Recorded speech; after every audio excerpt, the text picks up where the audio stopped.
Alright there, your old mate Yorkie here, welcoming you back to Campfire Tales. We're working through Pathfinder, Wrath of the Righteous. Getting quite deep, if not near the end of Act 3.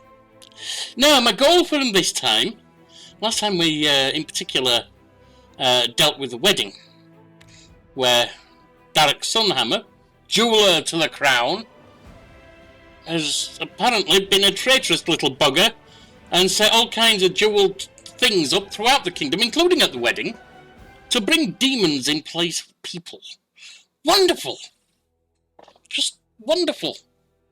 Now, my plan for today, twofold, and then depending on what we do afterwards. Dragon's Fate, Terendlev's Lair is somewhere I want to go. Not Ivory Sanctum. I haven't told her about the rocks. I need to do that. I'm not doing that yet. Or that. And that's the other thing. He's going back to see Mimir the Scholar. Right. Hey, Bess.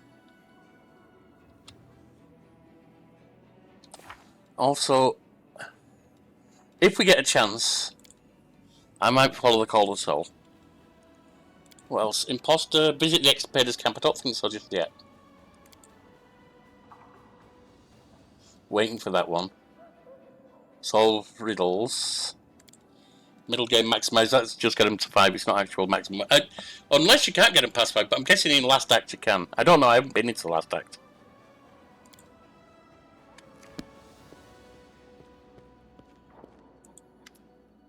Found out how the demon snuck up on us. It won't happen again. Beth nods grimly and speaks with a note of pain in her voice. What had been told of your victory, and about what the demons did to their prisoners. I take it they're all dead now. Well, you did what you had to. Death is better than endless suffering.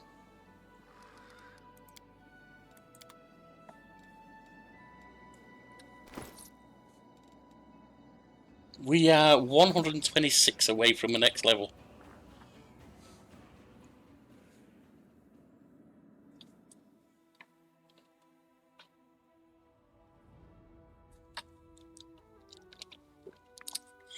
If you hear me scream while drinking coffee, it's because the little rubber ring has come off of the lid. And while I'm kind of managing to make use of it, it doesn't always fit the lid right, so I've been known to drip coffee on me. I need to get a new cup. I can't do that until I get paid again, which is the end of the month. It's wonderful being paid once a month. Absolutely bloody wonderful. Right, nothing to do there, so let's head out. Back to Wintersun, which I believe is on the way to Terendlev's Lair. Out we go. Bing bang bong, Bob's your uncle, Fanny's your aunt, let's get it done. Our path leads on. Campfire Tales is set up for stories, story form games. There might be once or twice I'm gonna take a side swipe at that. I'm thinking of running a Football Manager series, but not regular gameplay. Rather, I'm having ChatGPT create a Wondercade. It might not matter as anyone with this. I'm just announcing it for the channel. A Wondercade, and see how they go through the years, and give a little report on them each year. All right.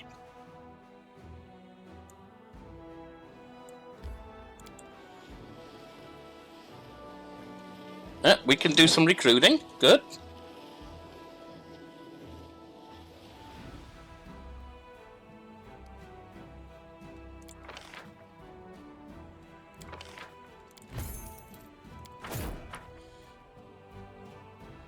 Oh, hang on. Where's our level 9? Over there. We're heading back. I don't think I want to do that yet because we are recruiting right now. So bring you all back here. 43 MP, close enough. That's good enough. Okay. No, we'll stick here. That's fine. Now, Mongrels, we don't have anyone to go with you right now.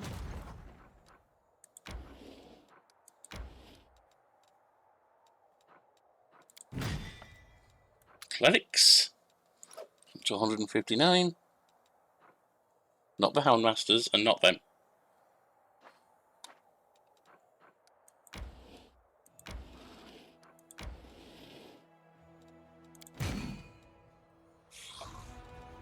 Temple Guards, Houndmasters.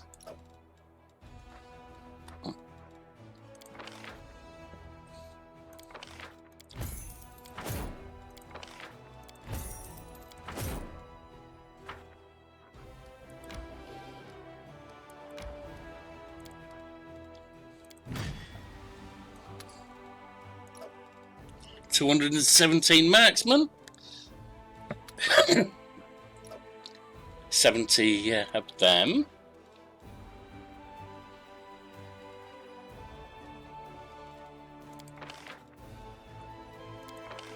Church Guards. Now who's on Church Guards? You are.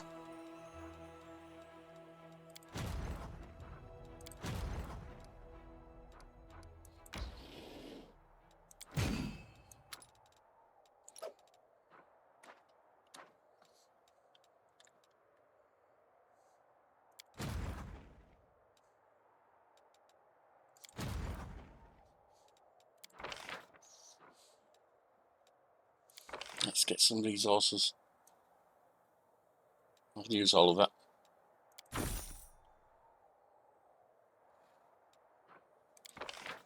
Recruit them. Now they are heading over to Shy Guys. Making it 67. Sorcerers.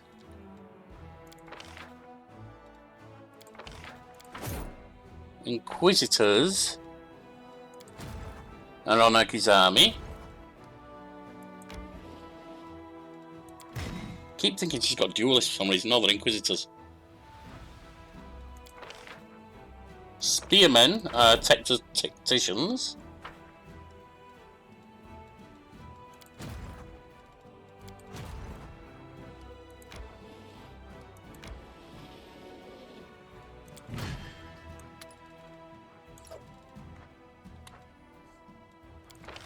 And nobody's using them.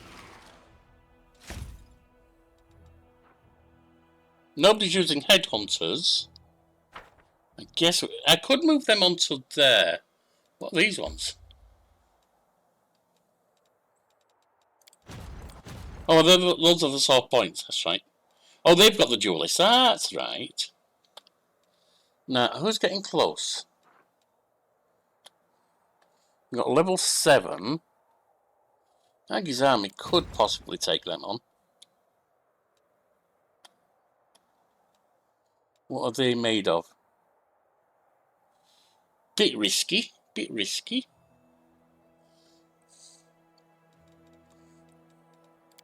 The Shy Guys can start heading back this way now we've recruited everyone.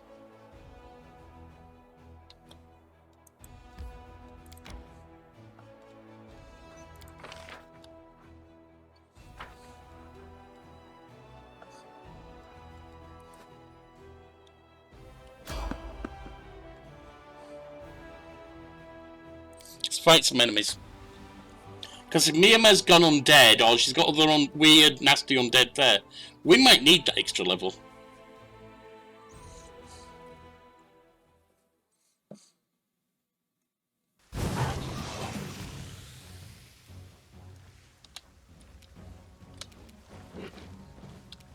We've got a Gill Breath Contaminator.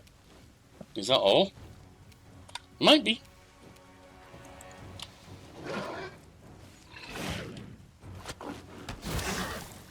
Well, that didn't do much good to you, did it? Away, you rascal!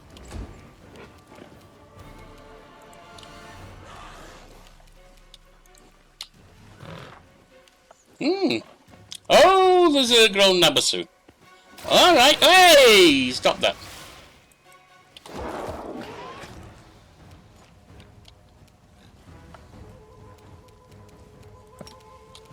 Bring you up.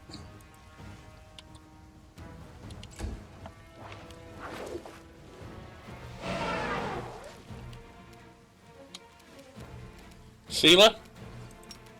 Mount up. Bismuth. Begone, fiend! Oh, we got another one coming in as well. Since we're going to rest, I don't mind using stuff. Let's do that.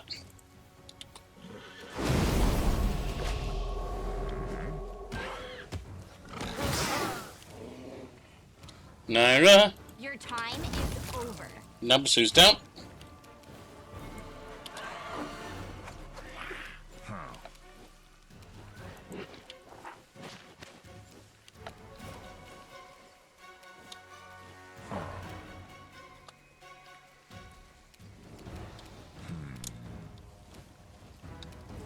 I don't see where the other is.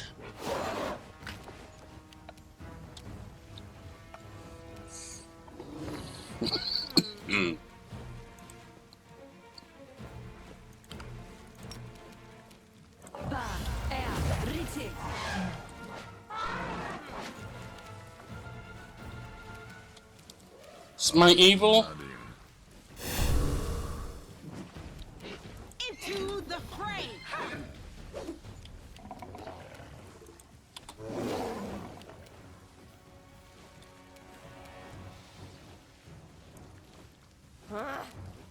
Fall! Protection from evil.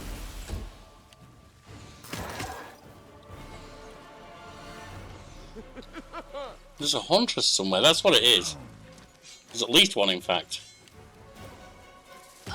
Ah! Over there.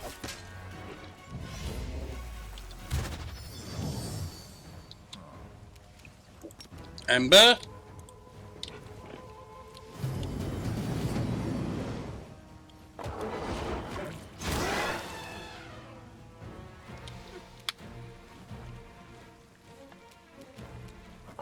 You offend me.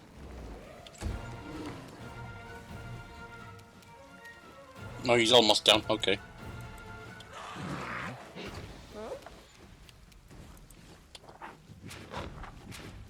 That bugger's causing problems.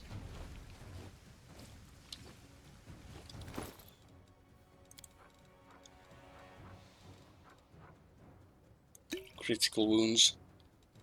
Ooh, you can't in Griffin form, can you? Oh well.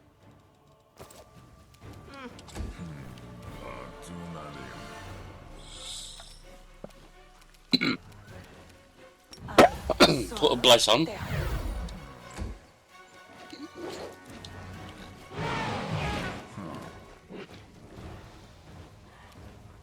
No glory without risk. No, we got one. 212 hit points left. Soziel.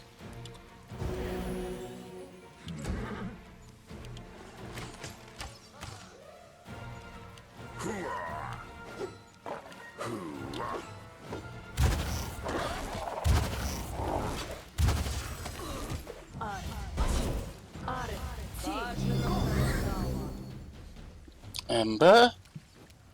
Let's get not Molten Orb.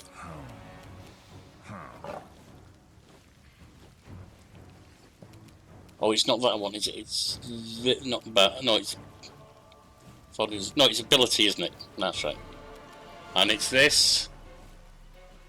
Axiomites or Soul Eaters.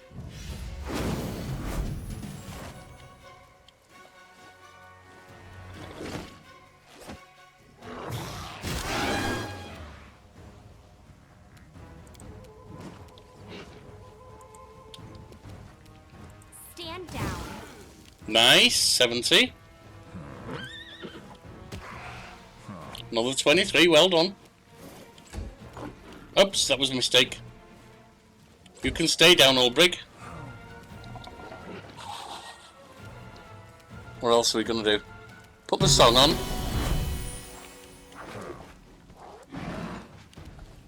Sealer. The inheritor, guide my blade.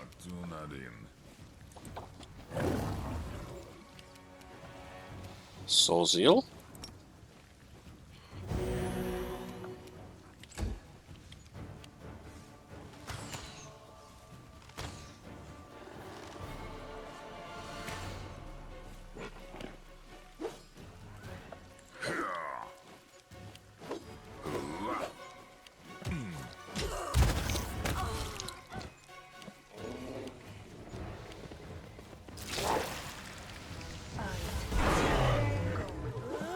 It is almost down 19 hit points.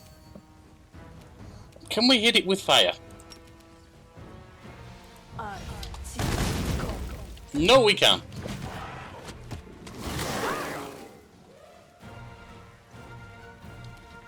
Away, you rascal!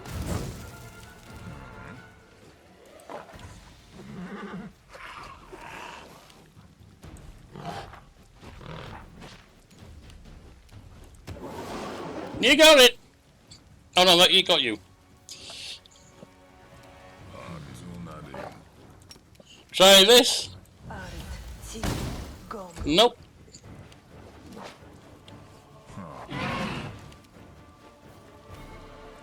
Into the fray! Ha!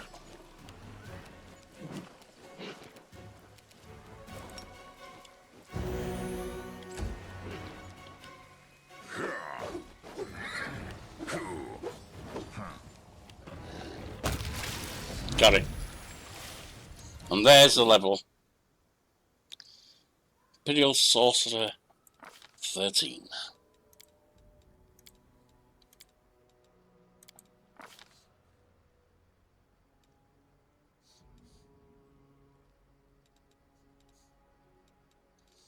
Could do evocation because she does use fire spells. Like shielded caster and stuff like that. Do I have that yet?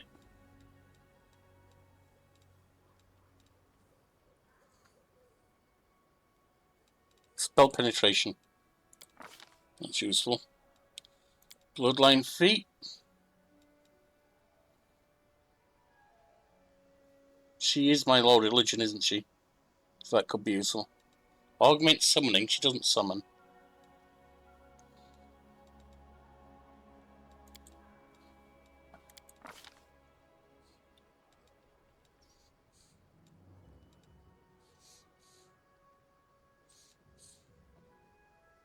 What's this? 4, 5, and 6.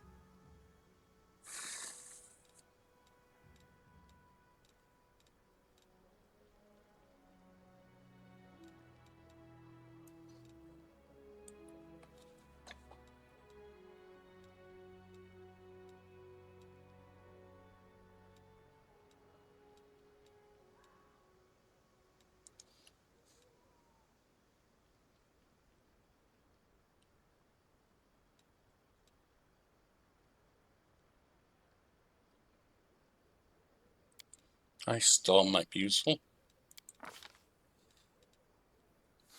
Baleful Polymorph.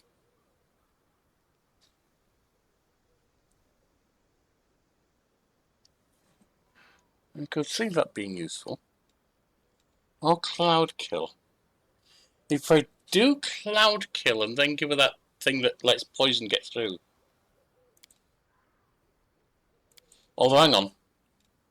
Cloud Kill. 4 to 6 kill any 3 HD or less. We're not fighting anyone at 3 HD or less. Living creatures 4 to 6 HD. We're not fighting them.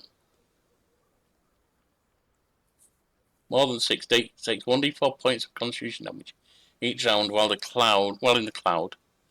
Holding one's breath doesn't help the creature's immune to poison or unaffected.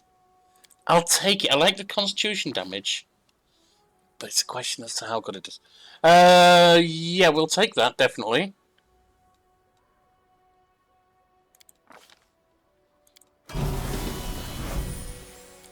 Sealer.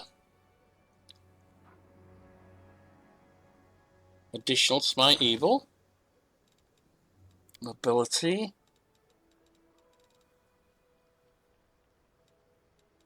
And then World. If you're making our food. Improve critical with longsword. Do you have that yet? No. Let's add that. Naira, kineticist. Thief.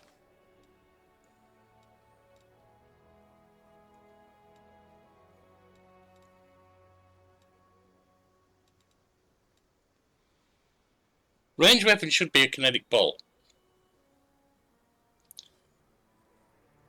And it's suggesting it works, so yeah, let's take it.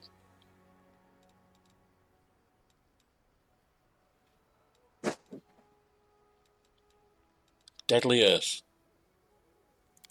We definitely want that.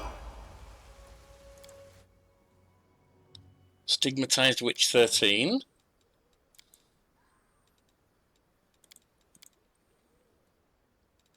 Knowledge Arcana, yes.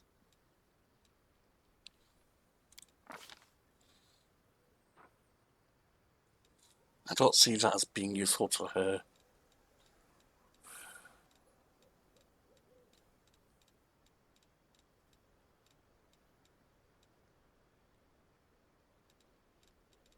No shielded caster there.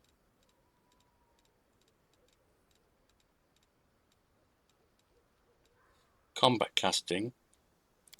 We will give her that.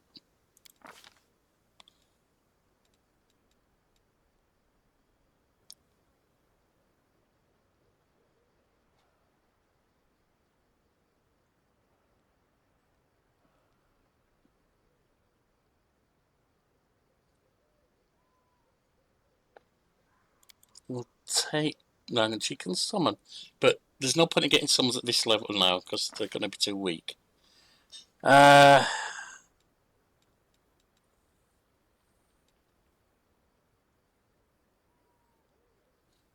Polymorph, maybe?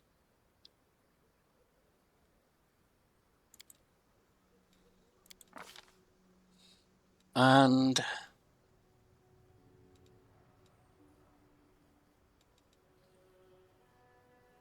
He's dead needs diamonds, but... Summon Huge Elemental, that's got its purpose. We'll take it.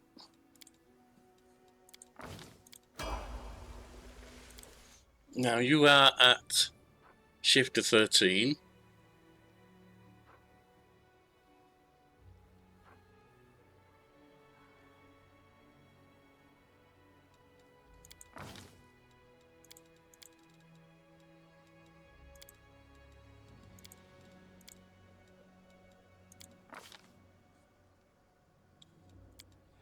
Grader on Claw. You are Cleric 13.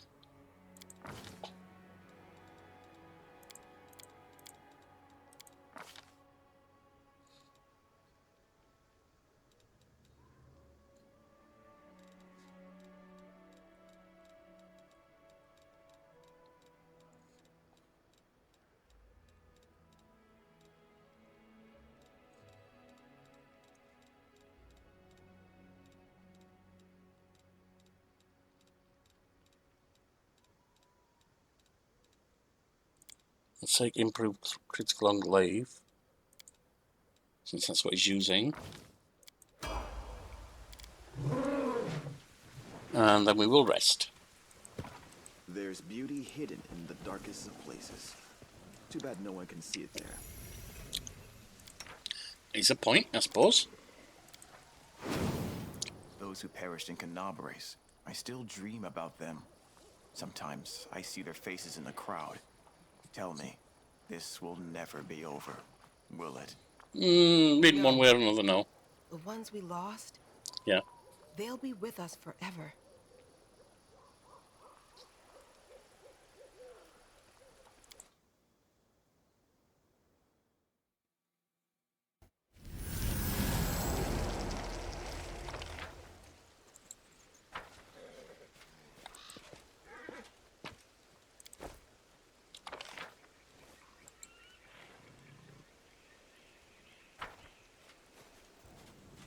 Shellen guides me.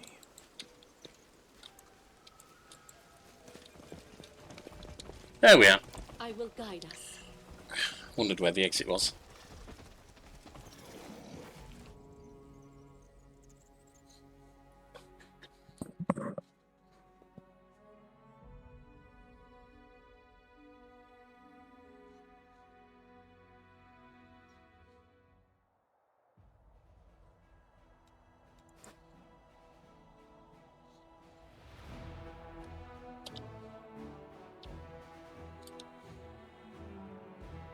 We've got a 7 up there. It's not going to be a problem to us just now.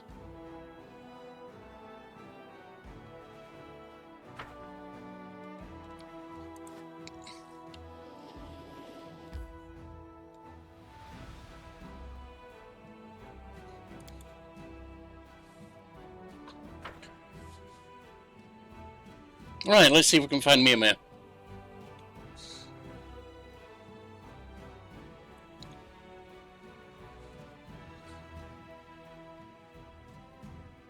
See, she was up and around some twisty paths, so I don't know how easy it's going to be found. We've certainly found a place, but noticing it in a big map, I don't know. Should be okay, but... Is that it? No, definitely not.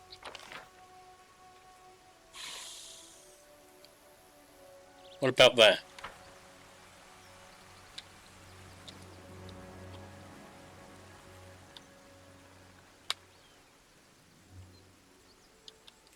Yes.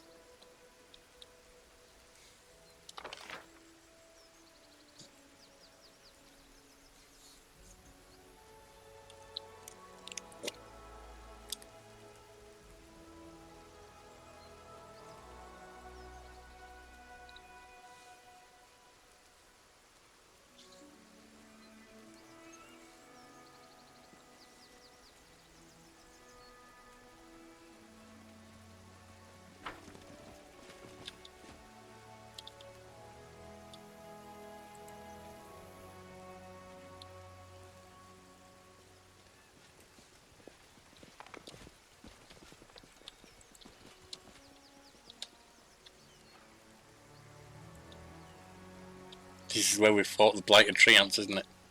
And that's the stone and the petrified tree. Right, let's get stuff on now.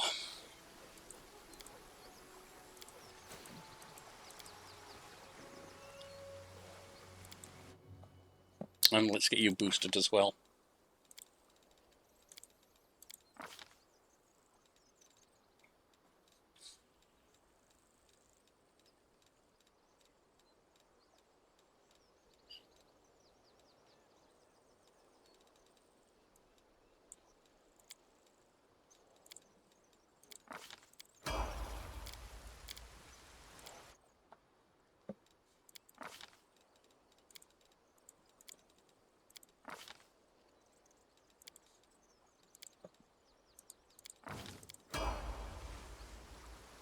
The goddess protects us. Inimosi travisi. Inimosi travisi. Inimosi travisi. Inimosi travisi. Inimosi Goes on. Bless goes on. Don't need to use that because I've got bulk now. Amranda gratior. I can do delay poison communal from you. Quadriplium plurino. Rely on me. Now we're undead, aren't we? So positive. Mount up. That goes on. Courage goes on. Archons goes on. Naira, Time for idling. get your defense on. You Is restless. put this on everything that can't benefit from armor.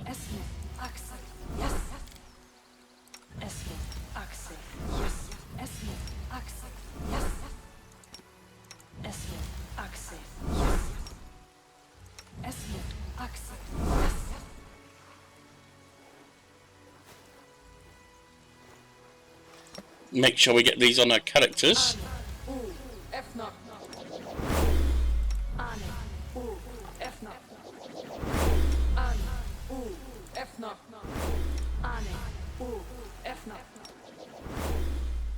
And on the horse.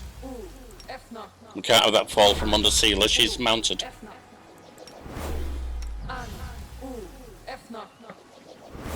All good. Me. I will not falter. That goes on me. That goes on me. That goes on all of us.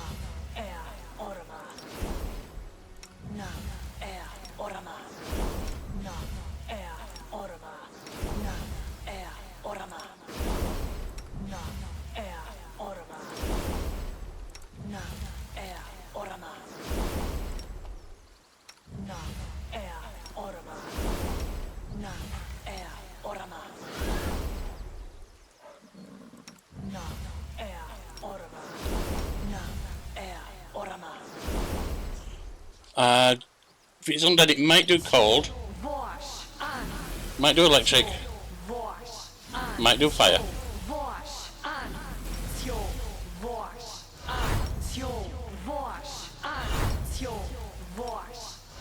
Protection from arrows, just in case.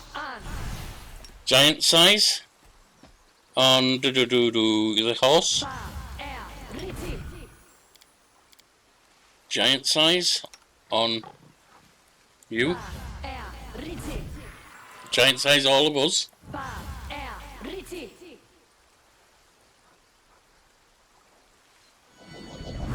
Song. Massive strength.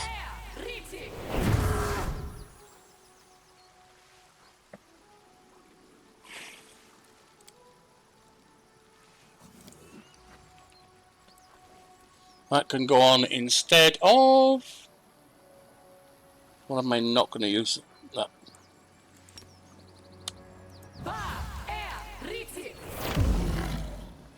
Sozio. I will lend you my aid. Cats. Owls. Eagles. Now, what am I missing? You're missing a target.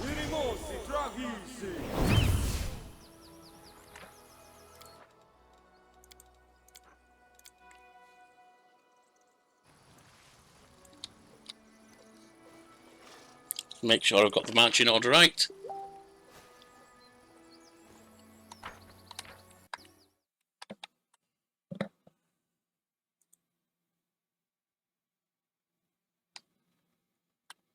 Sorry, I just had to check my messages. Marching order, wasn't it? Let's have a look. Yeah, that's good. Now, did I save? I might have done. It looks like I did, but let's make sure. That put me off, did that message.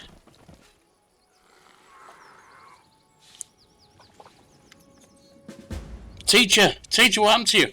Claim gingerly touches Mia's shoulder. You're nothing but skin and bones. You can barely stand upright. Come with me. You need to rest. This is what happens when sorcerers try to grasp the wisdom of druids. Ancient runes who know who they're written for, and know how to punish those who attempt sacrilege. Rest? Seeds must rest in the earth.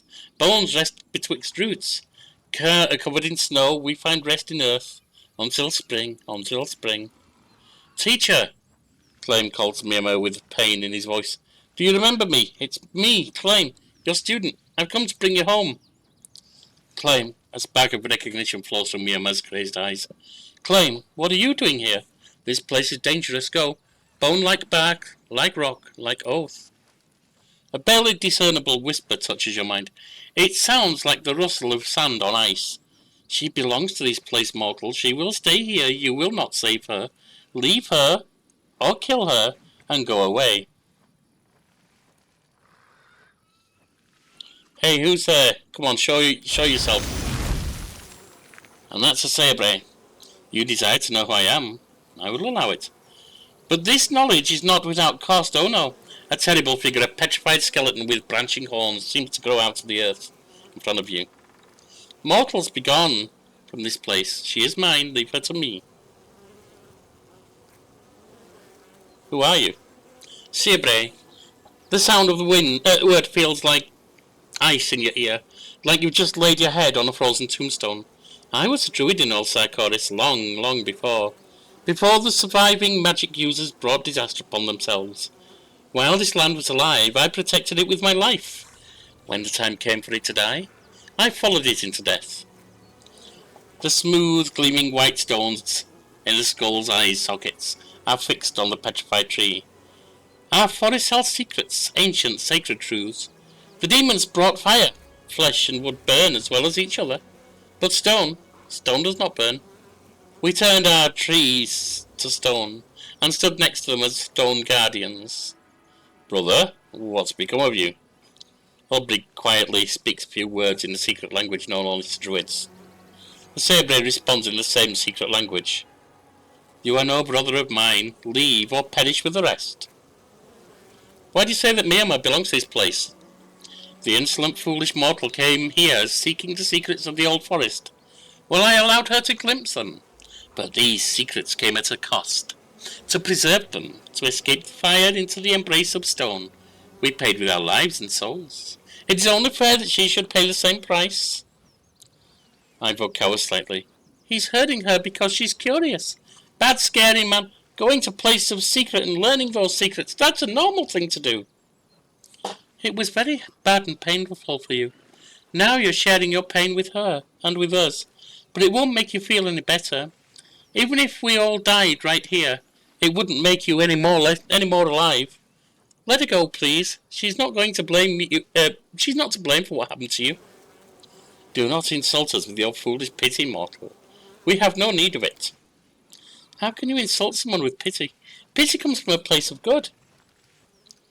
We're crusaders. We fight demons. We share a common enemy. We're on the same side.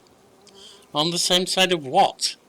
The front where you foreign invaders battle with invaders from the abyss. For our mutilated lands. No, mortal. I may despise you less than I do the demons, but I am on one side and you are on another. Let me take her. Name a price for her life and I'll pay it. She partook of our secrets. There is but one price to pay. The life and soul of all who wish to possess them. I will accept no other payment. I'm not going to leave her. She's not yours, monster. If you won't release her willingly, I'll free her by force. Go on then, try. Right.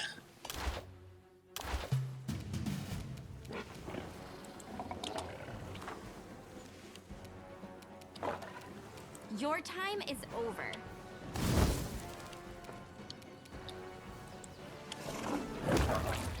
One plague Smilodon is down. Of course, the plague Smilodon are basically distractors.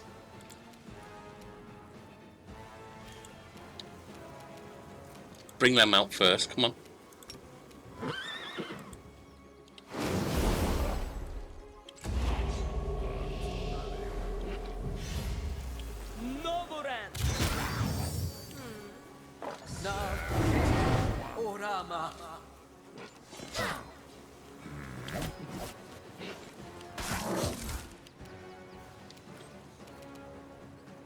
Bring the mammoth out.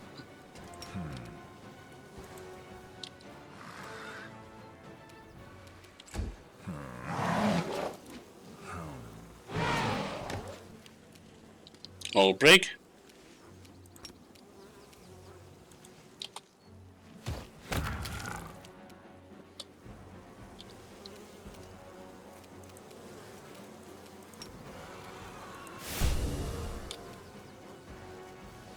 The light, take you!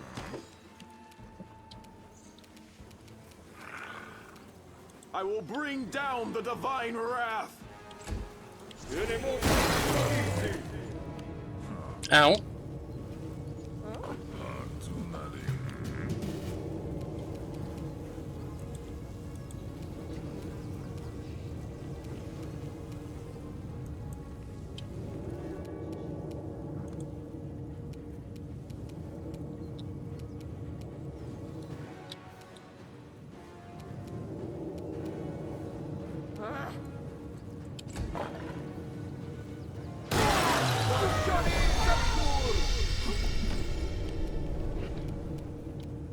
Dex damage is a huge problem.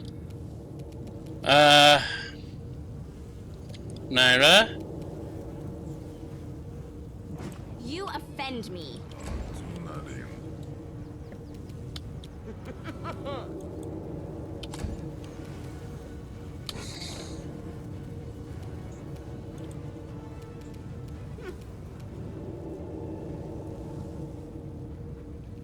Sonic damage, alright.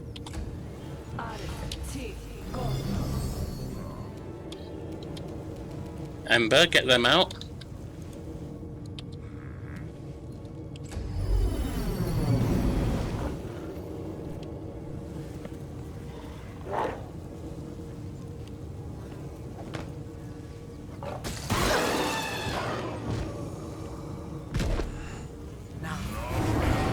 Orama.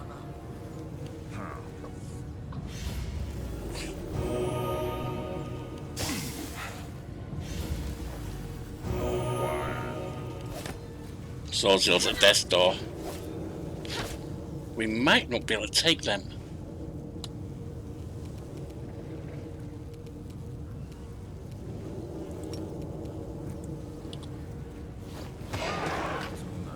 Okay, we did get a couple of hits.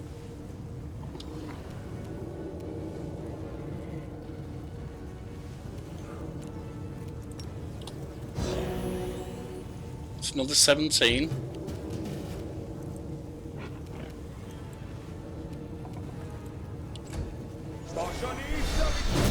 This is bad.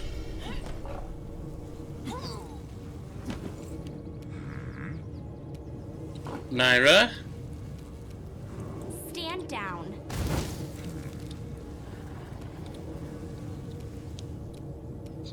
You can pull back for now, she can't get in anyway.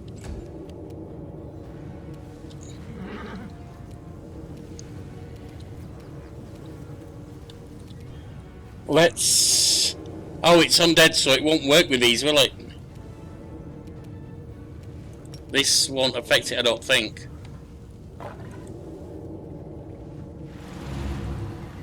No, it... Oh, that was grown Nabasu!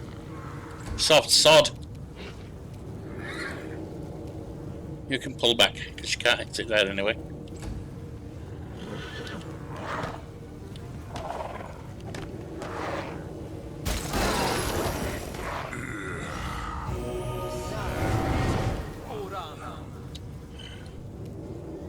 The Inheritor, guide my blade. Lasciare Savitur!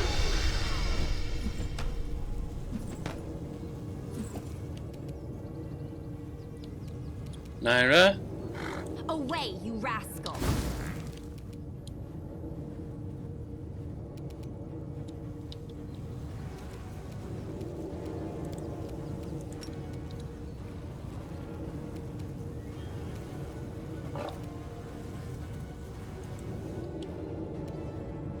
Yeah, he's immune.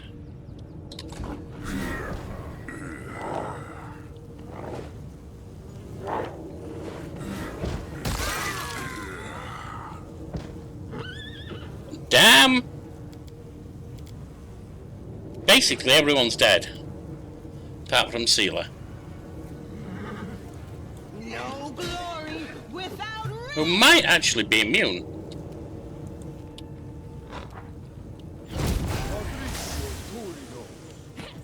But while immune to some stuff, he's not immune to that. Alright. We can't take her back. Well, if this is the path she's chosen for herself, far be it from us to question it. We'll go have a word with her and leave her there.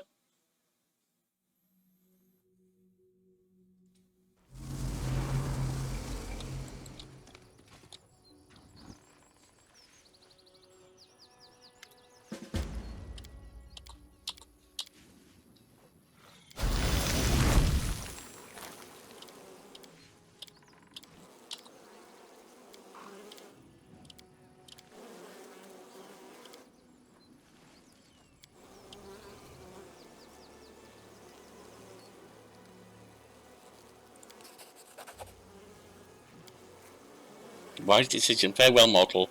When the chill winds of the waste blow from the north once again, your wisdom will be rewarded. Alright, so we might get a reward for that. We'll see. In the meantime, it's time to leave.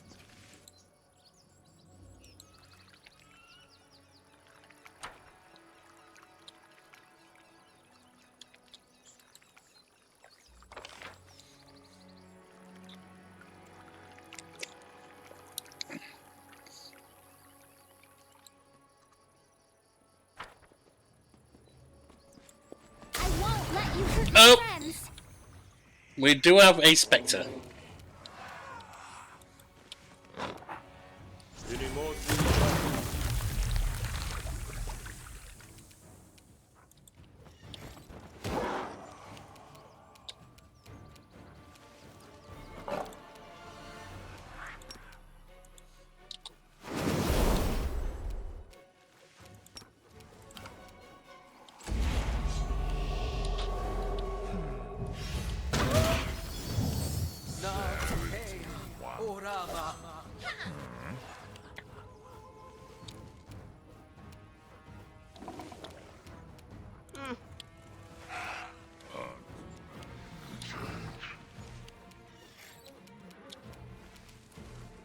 Away, you rascal.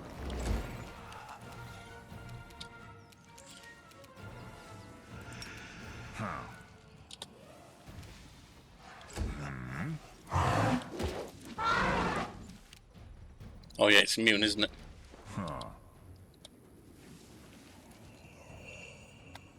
The Inheritor, guide my blade.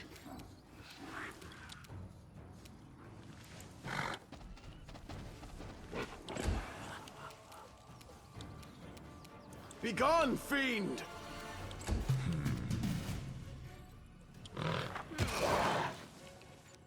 Wait, did he do damage on him? Interesting.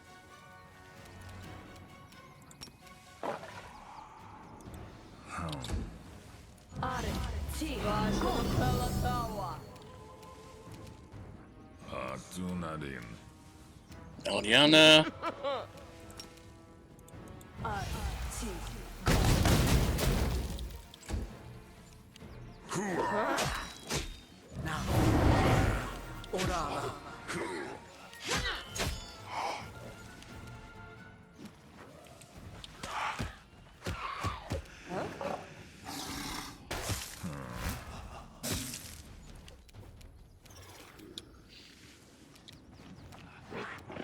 Your time is over.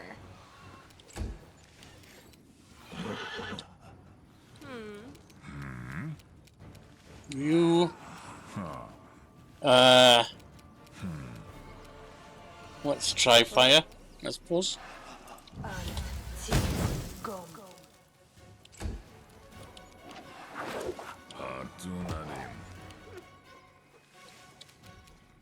No glory without risk.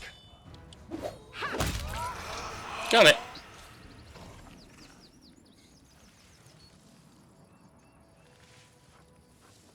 Oh, are we not getting any experience for that? I guess not.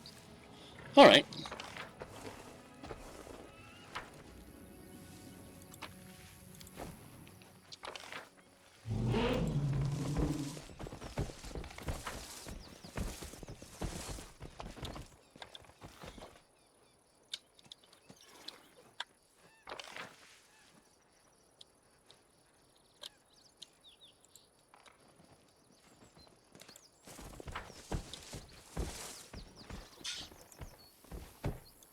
That's the one.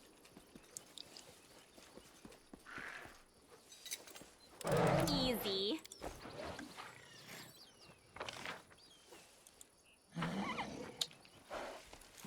And this.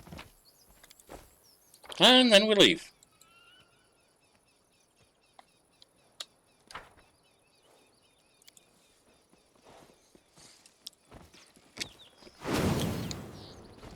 Probably never to return again, but we'll see.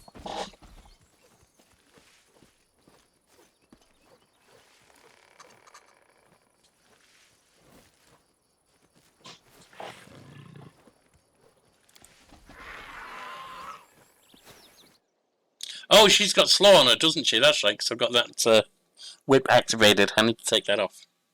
Well, not take it off, but deactivate it.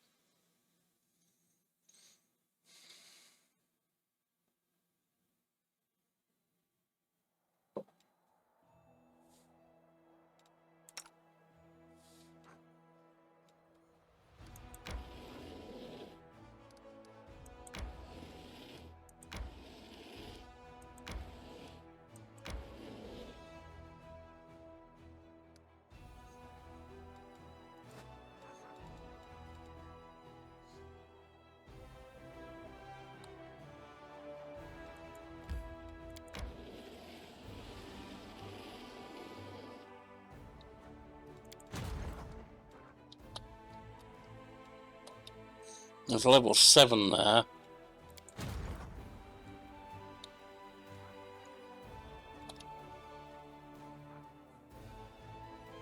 think I'm going to have to get them up there ready.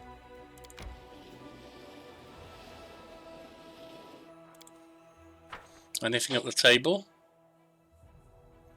Yes, there's an event. The Runaway. It has been revealed that one of the Crusades is a criminal on the run.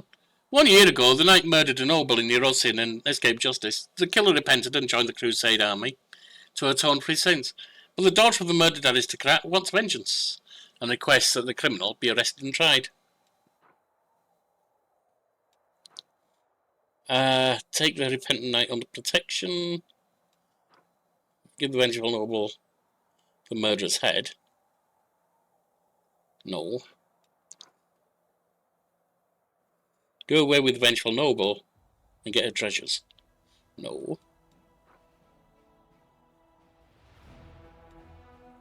I mean, we'll try him. No, we won't. We'll take him under protection. He's serving the Crusade. Plenty of sinners in the ranks of the Crusaders. They are hardened by the promise of a second chance.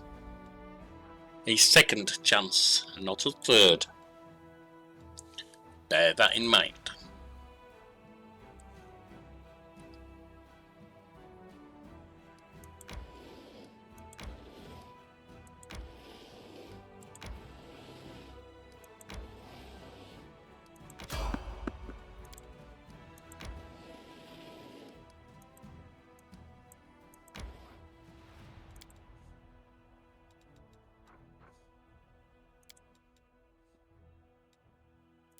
Begin rest.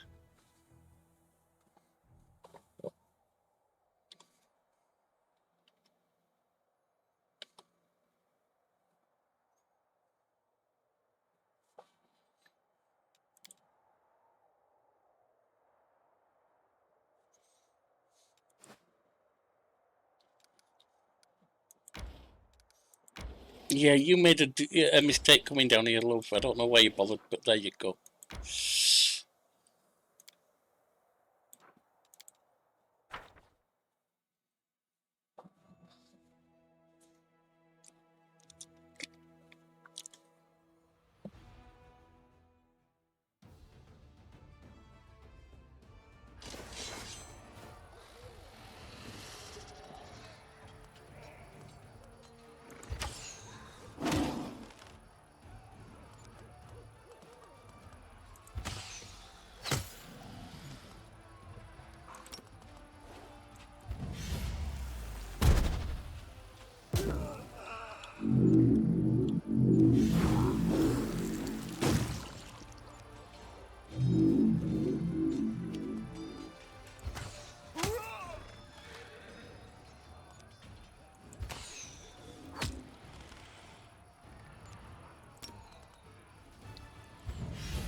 Third one goes on then.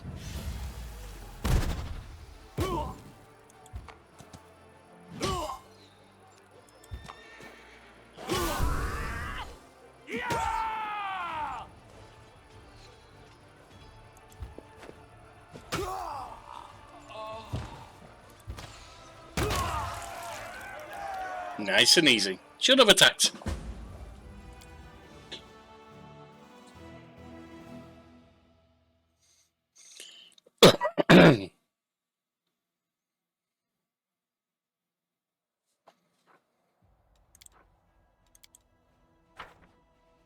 Another one comes running down and tries to run away immediately.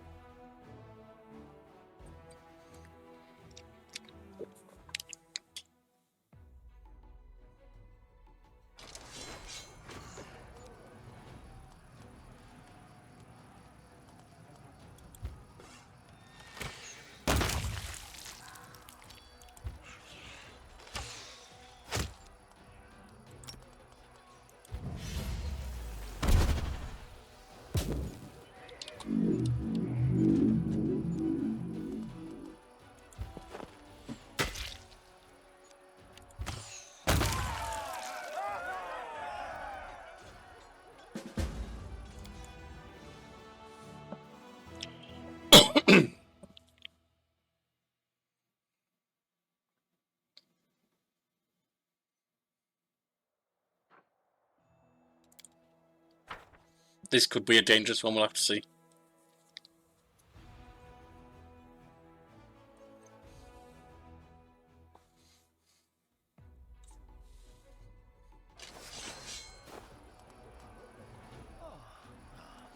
Now, you lot are ranged, succubi, and you lot are melee.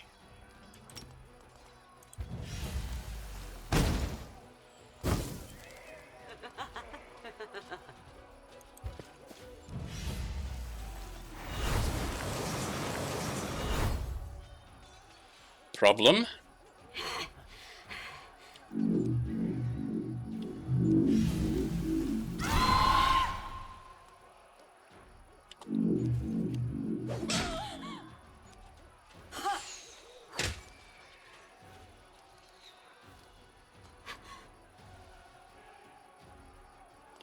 Take that succubus down, if I can.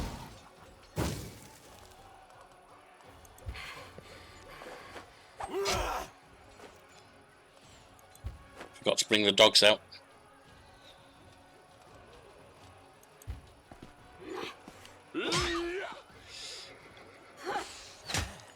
Ow. Put this on.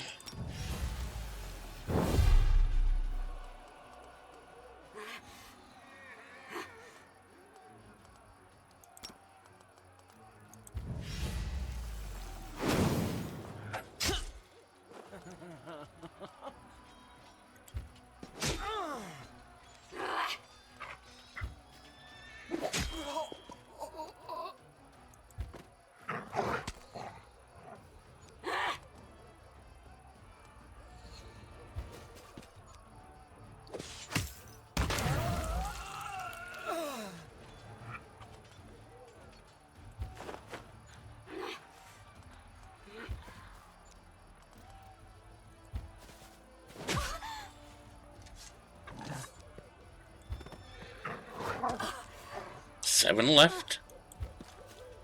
None left. That song saved us in the end.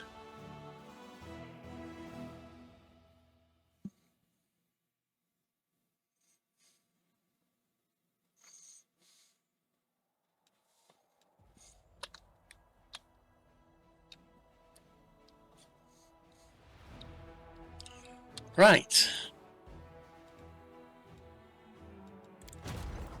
Aggie's army. Let's get these lot back down here, ready for the next recruitment cycle.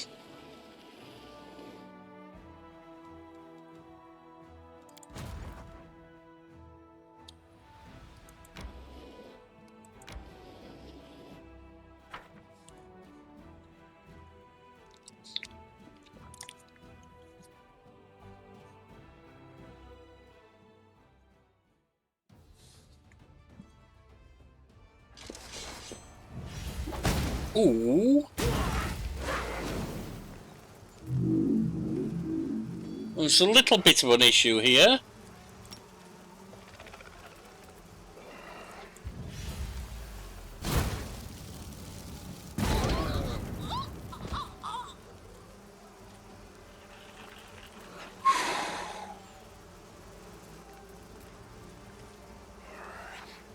They're not going to be ranged.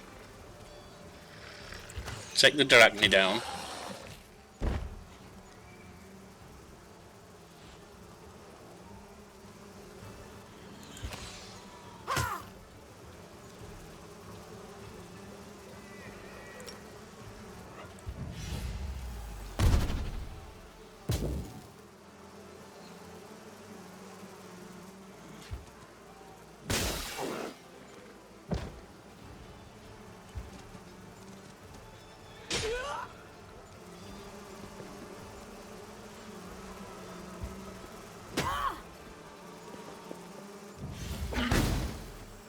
They're dead, but they'll come back. Song.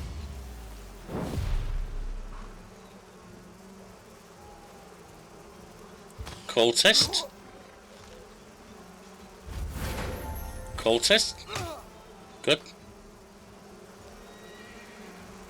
Magic missile on them.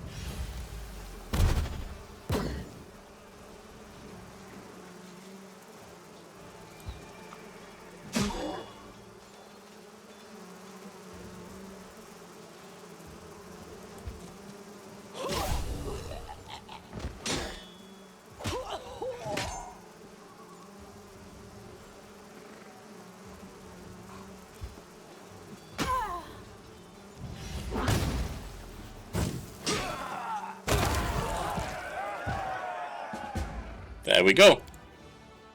Once again, the song does a heavy piece of work there.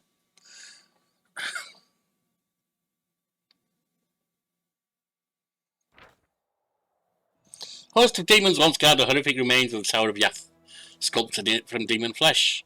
The Crusaders stormed the ruins and ended the lives of all who dealt within. The remains of the tower resemble the decomposing carcass of a giant beast, and the warriors of the Crusade are already setting up a war camp a few miles from the ruins to keep an eye on this heap of rotting meat. Where's that going? This way, maybe? I'm not sure. Can it go down? No, that's a gap. There's gaps all over there, so maybe it does have to go up round. There's nothing really there until the 10s. So let's come back ready to recruit again.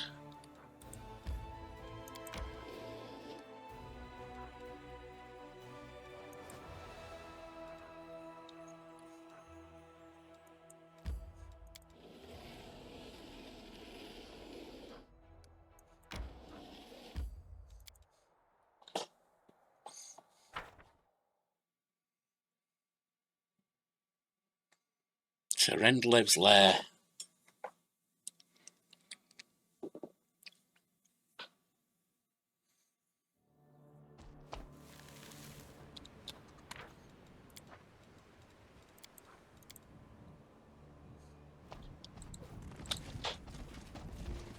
We march ahead.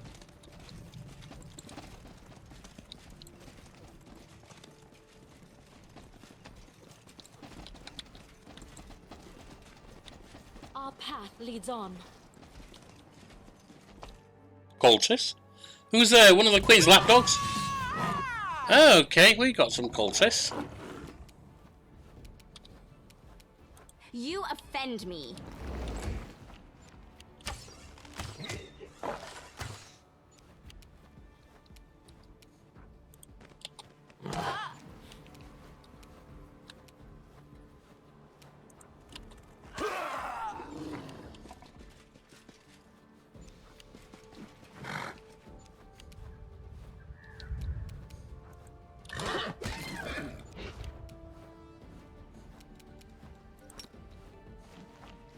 Take out the archer, I guess.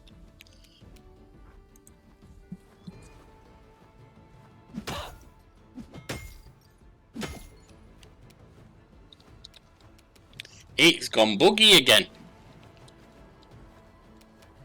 It's not held its shape.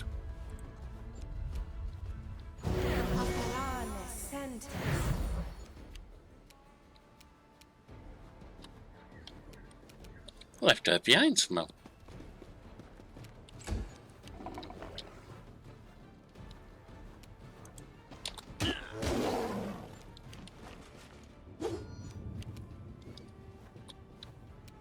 Attack! Fall! Stand down. I think we just let him go. Like that, because there's nothing to him.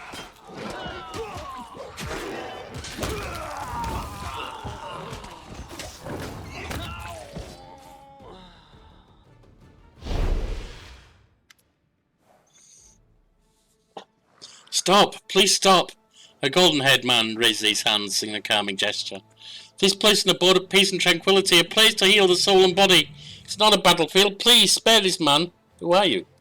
My name is Hal. I am a healer. My lady by trade and calling. This place is my infirmary. The people who've killed were those I nursed to health myself. They had scarcely recovered from their wounds when they fell to your sword. At least spare this young boy. Are you working with the cultists? I am a healer. I save lives. The man looks at you resolutely, and there's a golden gleam in his hazel eyes. The vows I have taken make no distinction about who deserves to live or die. I give aid to all the injured I find in the wound. Demon worshippers are so often left behind to die, and so it happens that they are the most often in need of my help. As a rule, Crusaders have their own healers in every unit, but cultists are not accustomed to looking out for one another. Their masters do not accept weakness. Yes, they are full of fear and anger, and no one can dispel their evil feelings. Why are you helping the enemy? I have no enemies. The healer clasps his hand to his heart. There is nothing but sorrow and compassion in my soul. Look at this young man. He rushed into battle seeking to destroy you for the sake of his masters. Yet with that same zeal he helped me save his friends, and did not leave their side until the danger had passed. This soul has not yet been lost. The battle between good and evil still wages within him, as it does within all of us. If you would only listen to one another. I won't listen to this scum. The man glares at you with an angry, sullen expression. Death to Ironbaday's lackeys! The healer sighs heavily. If both of you could set aside your anger and hatred, less blood would be shed. As long as someone is alive, they can change.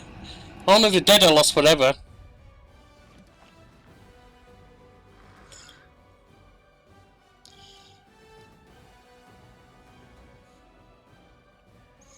Do you know what, healer?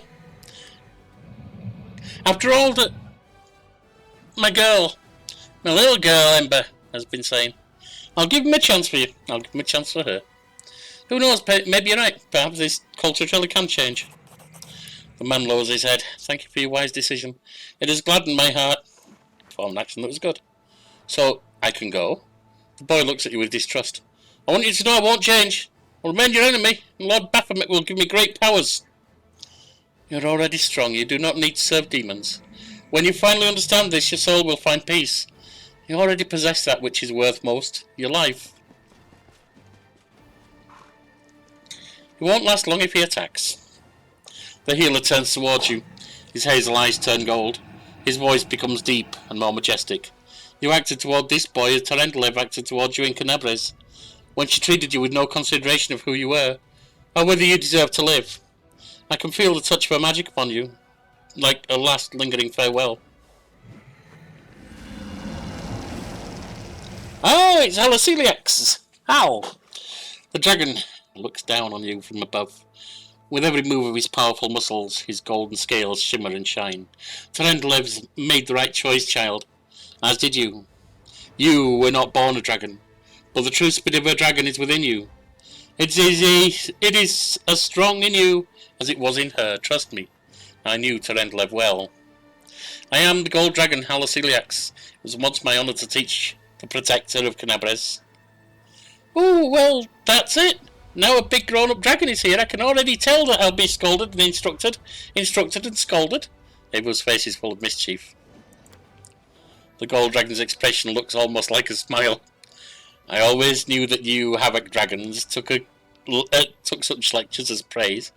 I was once told as much by one of your relatives.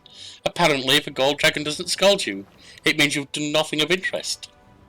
Well, that is definitely not true about me. Everything I do together with my best friend here is interesting.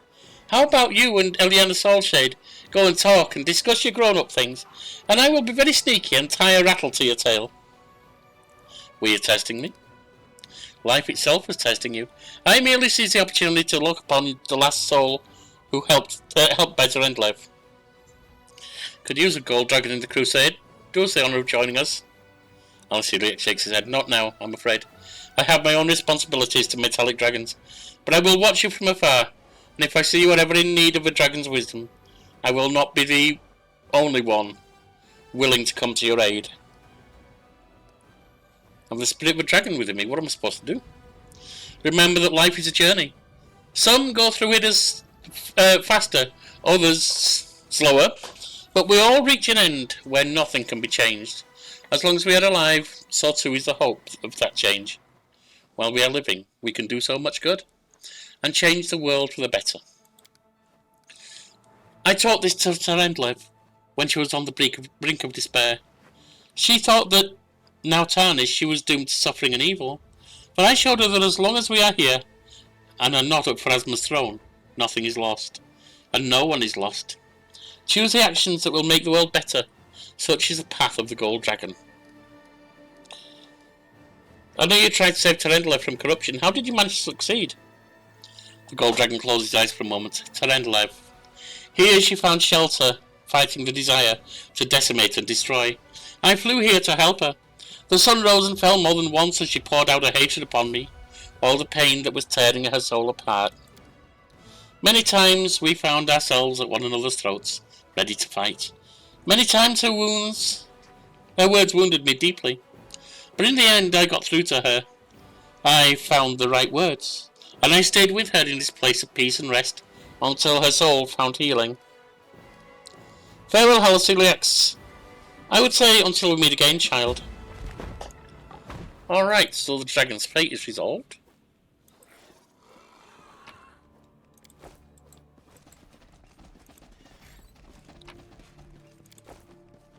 It's like some kind of shirt. War Priest. What does it do, and can it only be used by a War Priest? If so, it's not of much use. Guide us.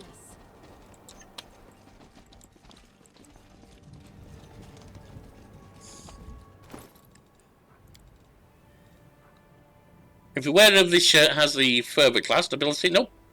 3 extra per day. Nope, we don't.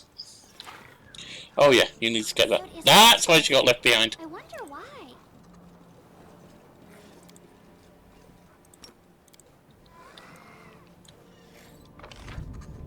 Oh, there's something here.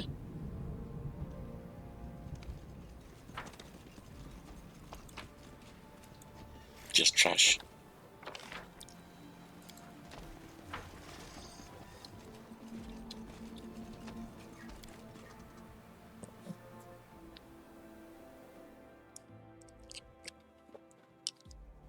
What else, if anything, might we find around here?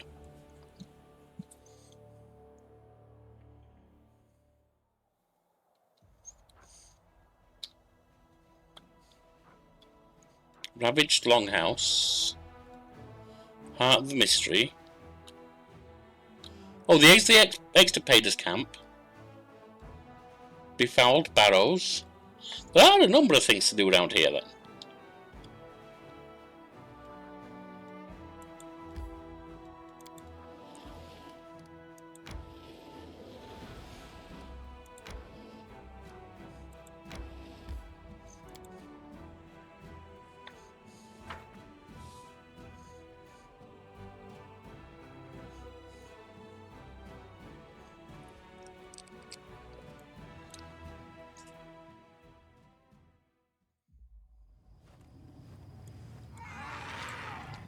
Forwards.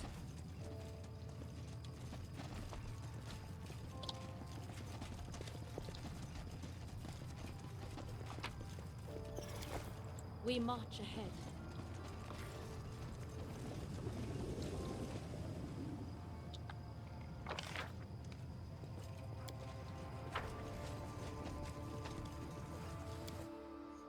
Doorway to a special cave by the look of it. I say special because it's the first one we've seen with a doorway.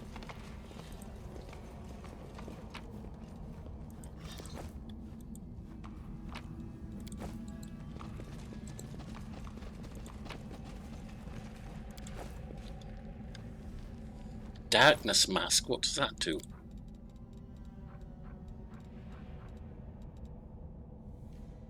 It's not like what? Oh yeah, that's a medium, an intermediate, I think. Name. Wish I could set that to default. But that can be copied.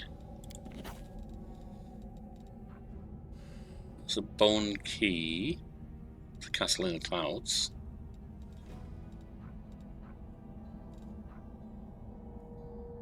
There it is. A mysterious white mask with the inscription, I am the darkness. Does that go into one of those weird statues? The heart of mystery will only open to the one most worthy. Secret knowledge must be earned. Can you reach the end? Will you become the first among many? A translucent figure appears out of thin air. The voice is monotonous and indifferent. Her face is hidden behind a mask. The secrets of creation lie before you, behind this keyhole. The key is in your hands, but to open the door to the secrets beyond, you will have to fight. You will have to solve 5 puzzles. 4 out of 5 you will find far away from here. Search, seek, observe, and reveal what is hidden. Reach the core of the riddle through the forgotten secrets. Reach the core of the riddle, touch the forgotten secrets, acquire the legacy of the ancients, and pierce the final veil. Bring the key you hold there, and solve the puzzles. And then return here to the Heart of Mystery, and face the final challenge. If you succeed, you will prove that you are worthiest among all mortals. The secrets of the universe will be revealed to you, and you will know the meaning of everything that exists. You will see the past and present, and even the future will not escape your piercing gaze. You will become the universe. Who are you? The translucent figure remains silent. The secrets of creation, the mysteries of the universe. What are you talking about? You must complete 5 puzzles. 4 of them are found far from here. Then return here to the Heart of Mystery and face the final challenge. Your map is outdated. Final challenge. Okay. There are some portals. Core of the riddle. Legacy of Ancients. I will guide us.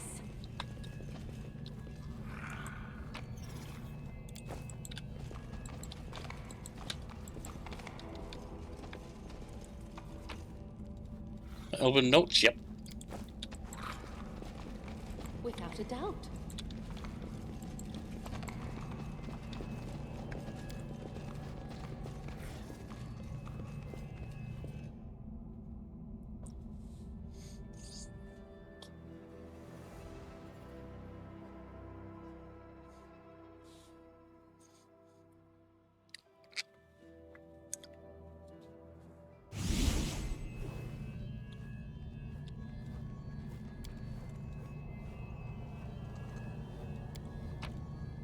I don't have the slabs for this. Forwards.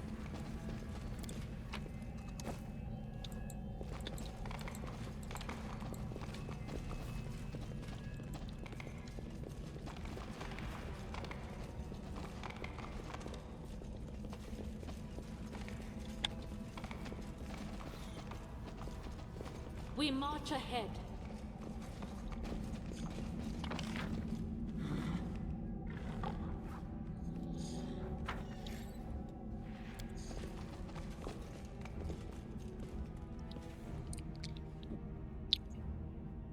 I think the other one might be the one we've been to. And if there's 4, maybe you can get out to them when you find your way there. From the Heart of the riddle, I mean.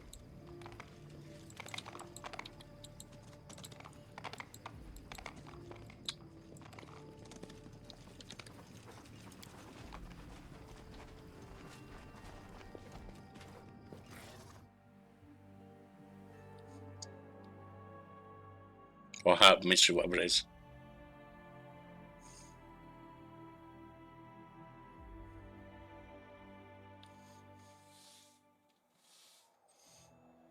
That's core of the riddle. 12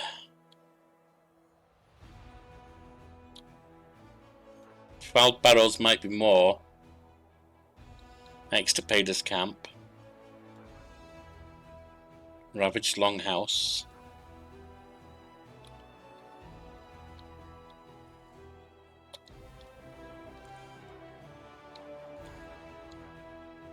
It's Heart of Mystery. Core of the riddle. Was there another one I found somewhere?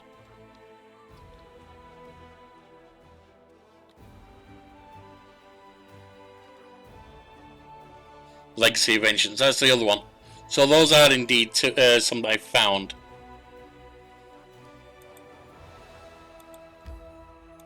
Let's go back. Teleport back to Heart of Mystery. And we can make our way from there.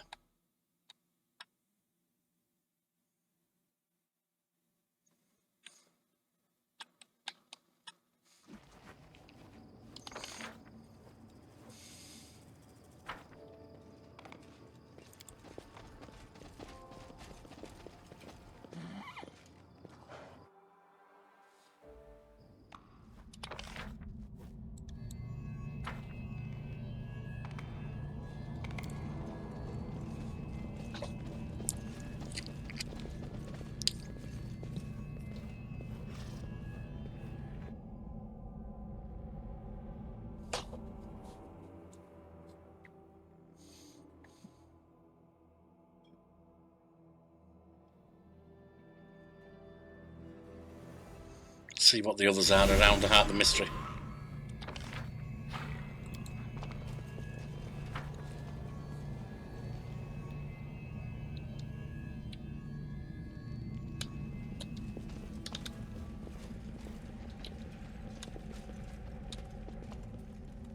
Out we go.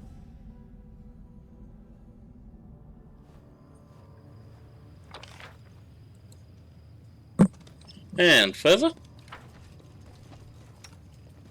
You've lost your shape, by the way, buddy.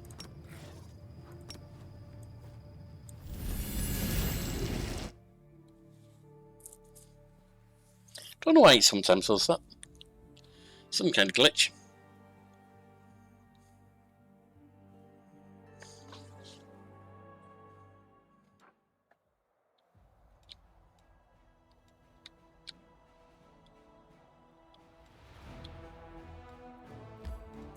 Befouled barrow. Let's see what that is.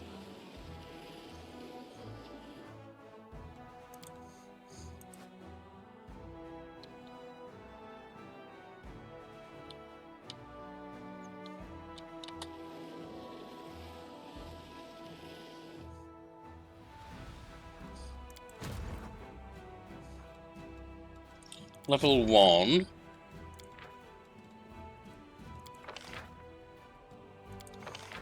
We would need 16,000, we've got 8,000. We can't do it right now.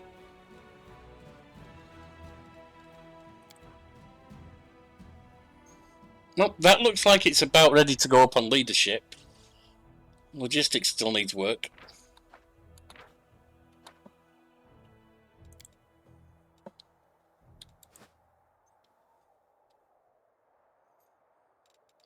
Give it a rest.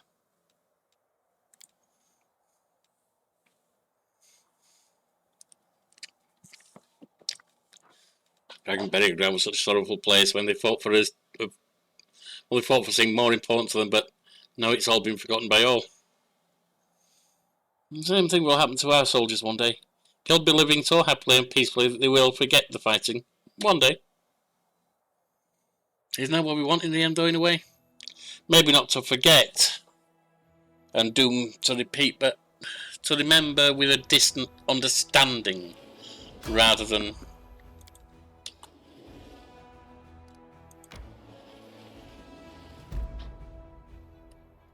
knapsack on a tree.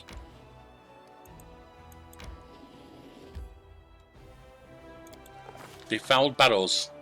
Day 29, month Abadis 1, year 4716. Iridescent streaks appeared in the bilious violet sky above the deserted lands. The streaks are not like ordinary Galarian rainbow. They look more like oil dropped on water. The sweltering haze in the sky seems to waver along with streaks. Time and again, one of the commander's party spots some movement out of the corner of their eye and reaches for their weapon, only to immediately realise they were mistaken. The ground underfoot turns a muddy grey, covered in a dense layer of ash expelled by the geysers. Curious natural phenomena, not uncommon in these parts. In the distance, barrows can be seen, appearing only as vague piles of rocks in the haze. The wind whips clouds of ash into the faces of the commander and her party. Along with the ash, the wind ushers in ragged grey clouds that shroud the sky. A giant eye of cloud, unblinking, watches the commander and her party from above. One can only imagine how insignificant the creatures struggling across the land must seem from such a height. In a break in the clouds, the white of the sky's eye pulses, ready to burst like a boil. The dark cloud of a pupil glows blacker still. The commander decides to knowledge world, that's rough. It's more like it. Study the shape of the clouds more closely. Ulbrich observes that in this wind, the ordinary storm clouds cannot coalesce into clear shapes. The air throbs with peril. There is no mere storm. What's brewing is something wrought by the abyss, and possible only in the wound.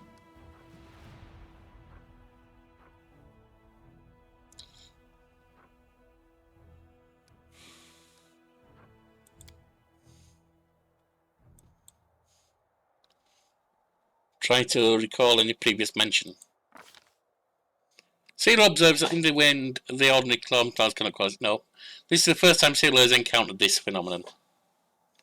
Make the barrows only cover in the middle of the wastes.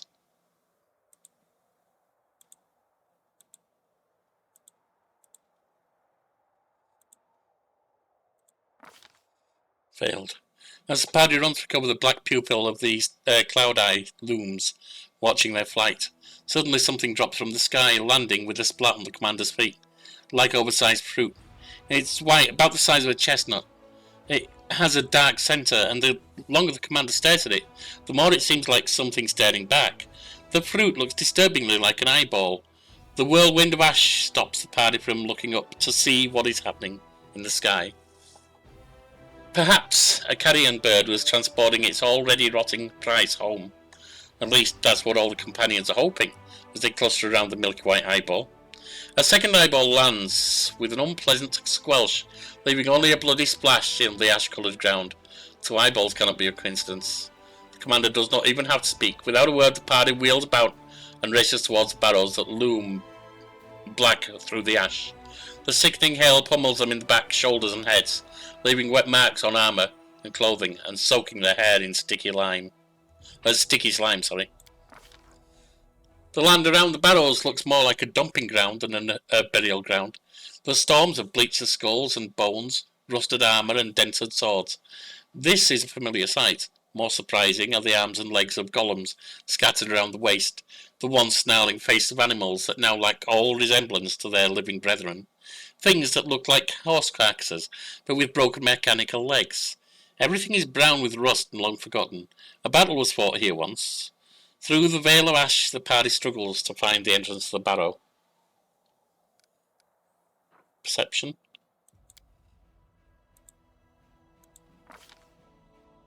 Old Brig taps on a rock to test its solidity, trying to find a weak spot, a crevice or a door, to no avail.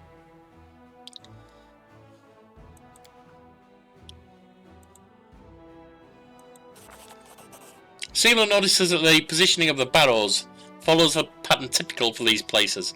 They stand equidistant from each other in a circle, to leave space for the rituals to be performed. Sailor reasons that the entrance should face inward toward the centre of the circle, and a reason proves sound.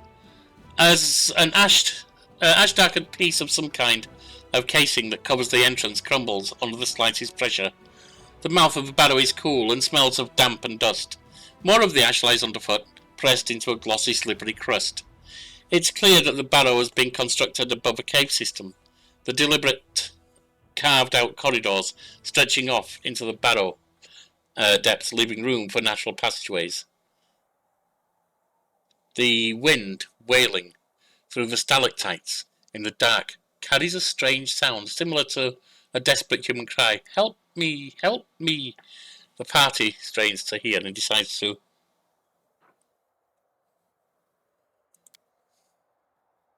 find out who the voice belonged to. The longer Old Brig listens, the more the voice changes. One moment it sounds like the desperate cry of a child, the next a piercing, ragged scream of a woman, the next birdsong. It cannot be ruled out that he is only hearing what he wants to hear. We go towards the voice. Alyana's old shade cannot ignore the cries for help, and the party rushes toward the sound, frequently looking around for enemies or traps. A strange thing, the closer they get to the voice, the less distinct the pleas become, blurring until the grinding screech of a rusty mechanism. The only passage leading further into the barrow finishes in a dead end, a spacious cave, its walls decorated in frescoes that have almost entirely faded over time. Before the companions have a chance to decide whether to look for a door or turn back, the cave floor, which seems solid, with well-trodden ash, vibrates and begins to ripple like water. One after another, the commander's companions are sucked into their thick ashy mass, like they have stepped into quicksand. Make a run for it. Party needs to assess the situation. Let's assess first. The party understands that panicking is pointless. Assessing the situation and formulating a plan of action is much more useful. When they stop struggling, they notice that the quick ash seems to loosen its grip on in turn, Below they can hear the strange noises like grinding metal. Could there be a mechanism drawing the quick ash downward? The exit from the cave is still too high up, and now the party have only one route, down. Grab all the protections on the wall. The party notices suspicious in the nearest wall and tries to grab onto the cracks to climb out. The commander's companions hang suspended above the quagmire for a time, but they cannot move any deeper, for there are no other ledges on the wall to grab onto. Even the strongest party members begin to loosen their grip and gradually slide back down.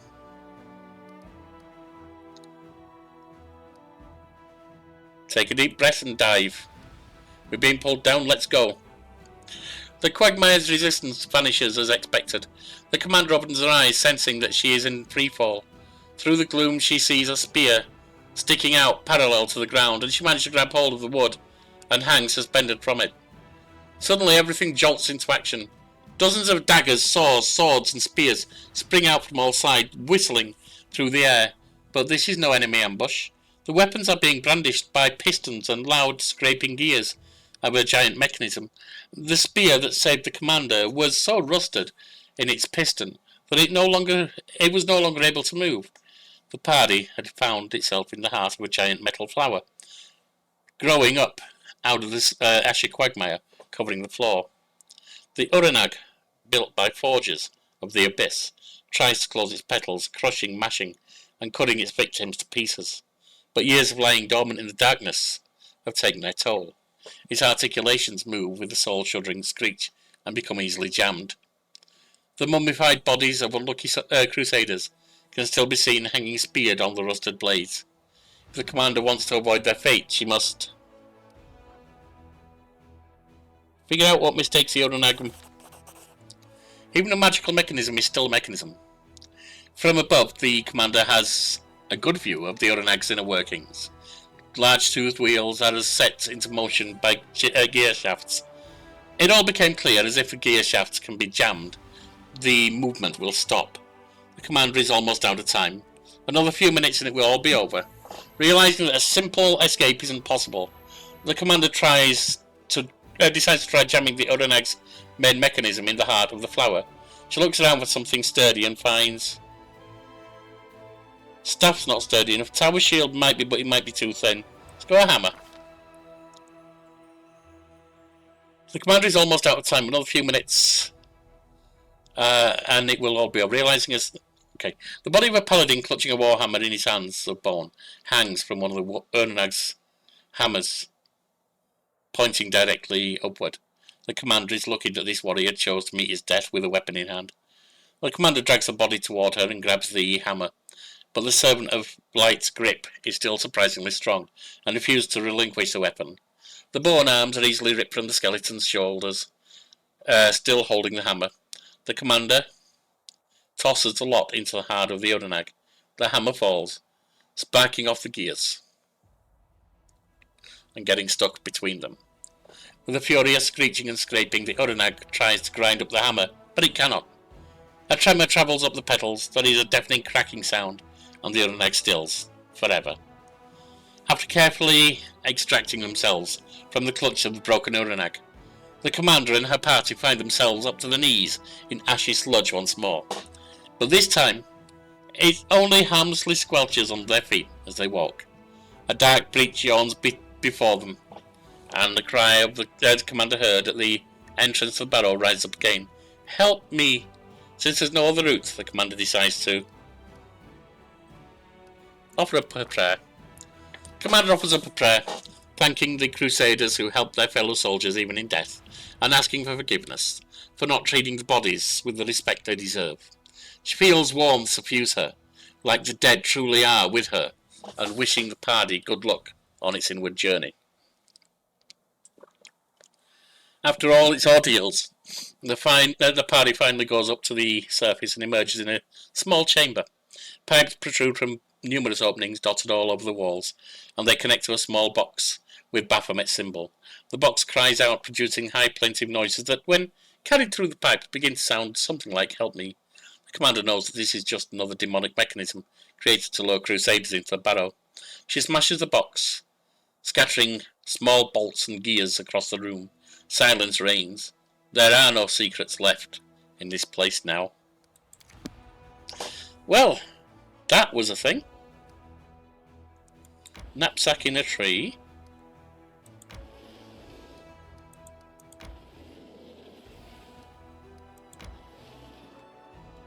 Collect stuff.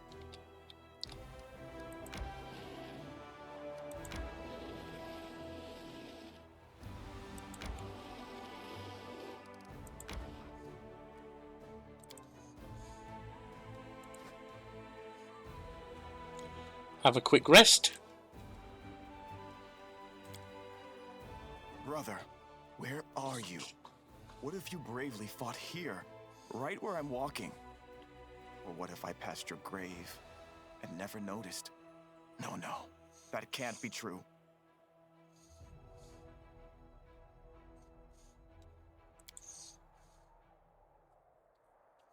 Gonna need to rest at home fairly soon, because corruption is slowly growing.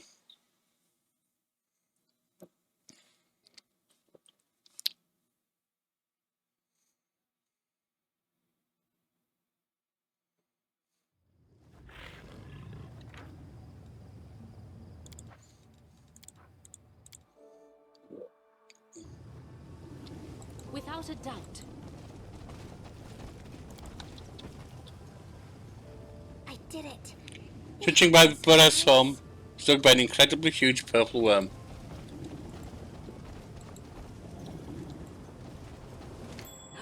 There's something over there. Yeah, there is. They're all dead. Wait, what's that? Did you hear that sound?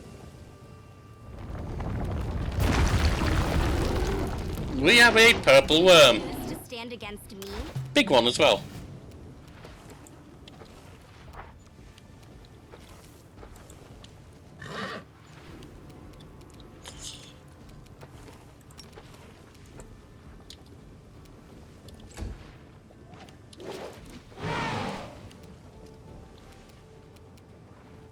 Away, you rascal. Oh, that was 79. Still got 372 though. Get up there.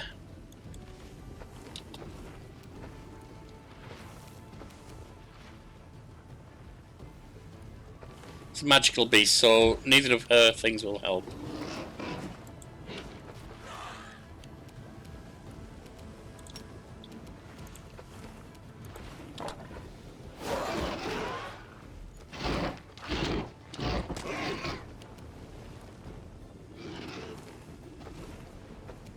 Did it just pinch Abu? It might have done.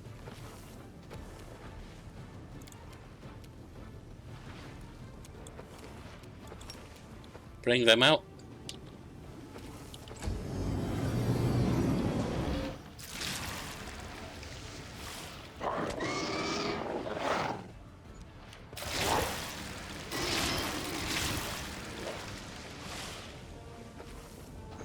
It's already taken it down quite a bit.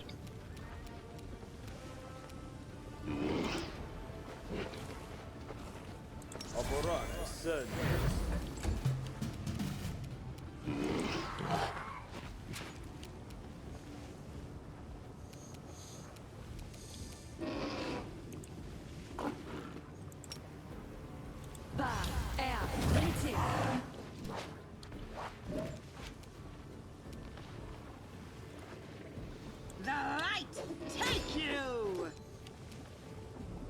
Seemed like a hit. Your time is over. That was another 79. Oops.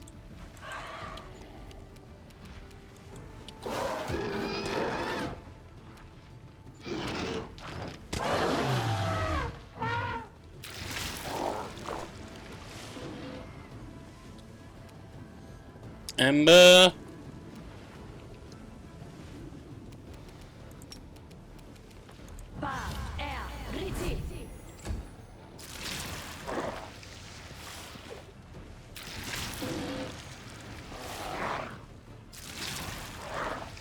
Hey, it's almost done.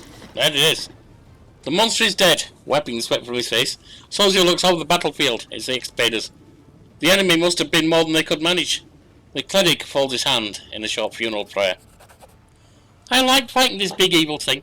Maybe we can find another one. Maybe we can look for it. Do you want me to look for it? But don't start dinner without me. You won't, will you? And why is Sozio so sad? I don't like it when people are sad near me and I'm not. It makes me feel strange. Ivo lowers her nose and snorts sadly. Do you see your brother among them? No, he's not. I don't see him among these people. I believe he's palpable in the unclaimed space. What can you say about the bodies? They died not long ago. Judging by the wounds, they were killed by the same beast we just dispatched. Looks like the imposter set as a trap. Yeah, it looks like that way. She returns to Dresden and... Sozio clenches his fist. Oh, Shellin, help me endure this. The entire story, you know, I don't recognise myself. I serve the goddess of love, but the Hell Knights, I hate them, I really do. It's sickening, but I don't know how to get rid of this feeling. What does your faith say about it? It's a temptation, and I must overcome it. Their cruelty stirs indignation in me. I'd like to believe it's righteous, but they also call their spite righteous anger. I shouldn't be like them. I shouldn't answer evil with evil, but goddess, it's so hard.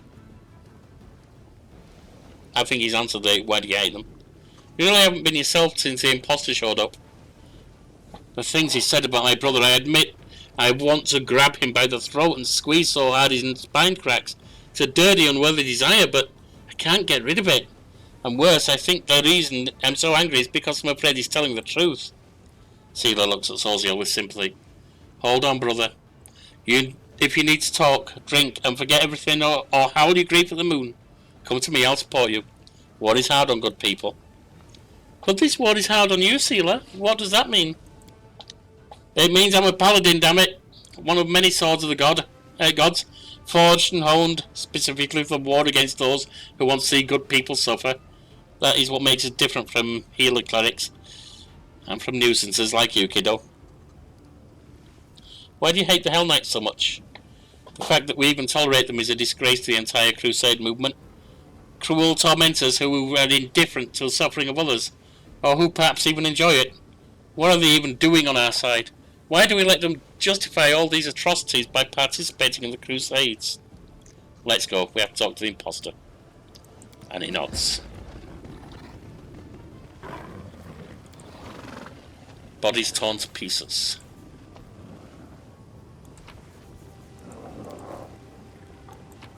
Some basic weapons.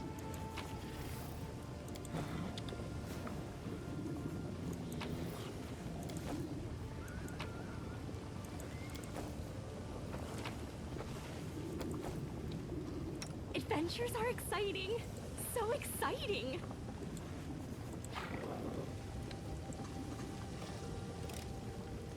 No challenge at all.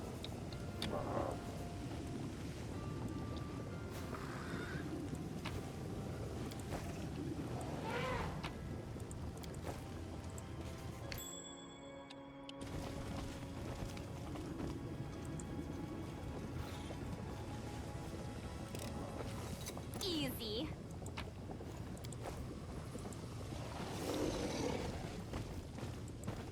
Where do you... Oh well. Out we go. Actually, before we do, let's just check that cloak. Living Flame. When the wearer of this cloak channels energy to harm undead for the next 2 rounds, they become surrounded by a fire shield that grants 1d6. That could be useful for Sozio. And that one is... +2 additional grants the wearer +2 bonus on saving throws against compulsion. So that can replace any regular +2 thing.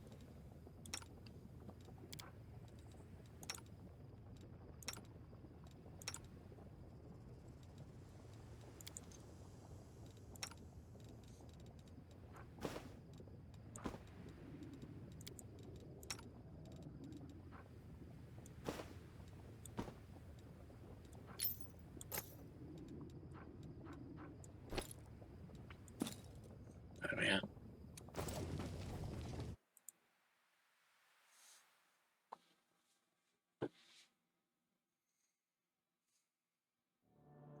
Now we need to go to the prison.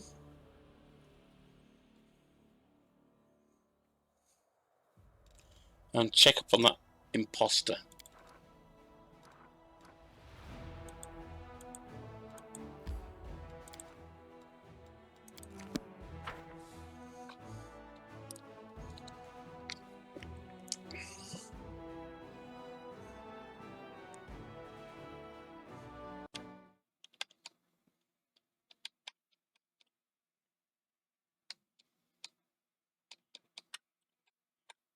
Sorry. There we are. There we should be anyway. There we are.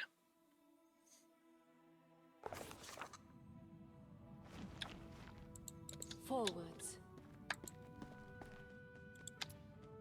Well, did you talk to the extirpators? The extirpators are all dead. It's a shame. I think I'm welling up. It's a trap. You're hoping the monster would kill us too. Accusations again. You can say whatever you like, but you've no proof. You can't scare me. Listen, do you understand the situation you've gotten yourself into? You'd be wise not to antagonize us. You should help us and hope that after everything you've done, we still have a little mercy on you. Mercy. I'd be a fool to believe that lie. I know how kind you and your brother are. My whole back is covered in scars because of his mercy. It's not true, Soldier muttered silently. It can't be. Tell me what really happened. Or what? Oh, don't. Impersonator guffaws. True enough. Commander, you cracked me up. You performed an action that's chaotic. Alright, I got nothing to do. Your bars are strong, locks are good. You got me. I'll hope for you. The imposter casts a vicious look at Social. Your mercy. Well, listen this time. I'll tell you how it was. I was a soldier fighting for the extirpators. That wasn't a lie. I was a valet for the scumbag Trevor. He used to work me hard, but that was a long time ago. Before the demons took him.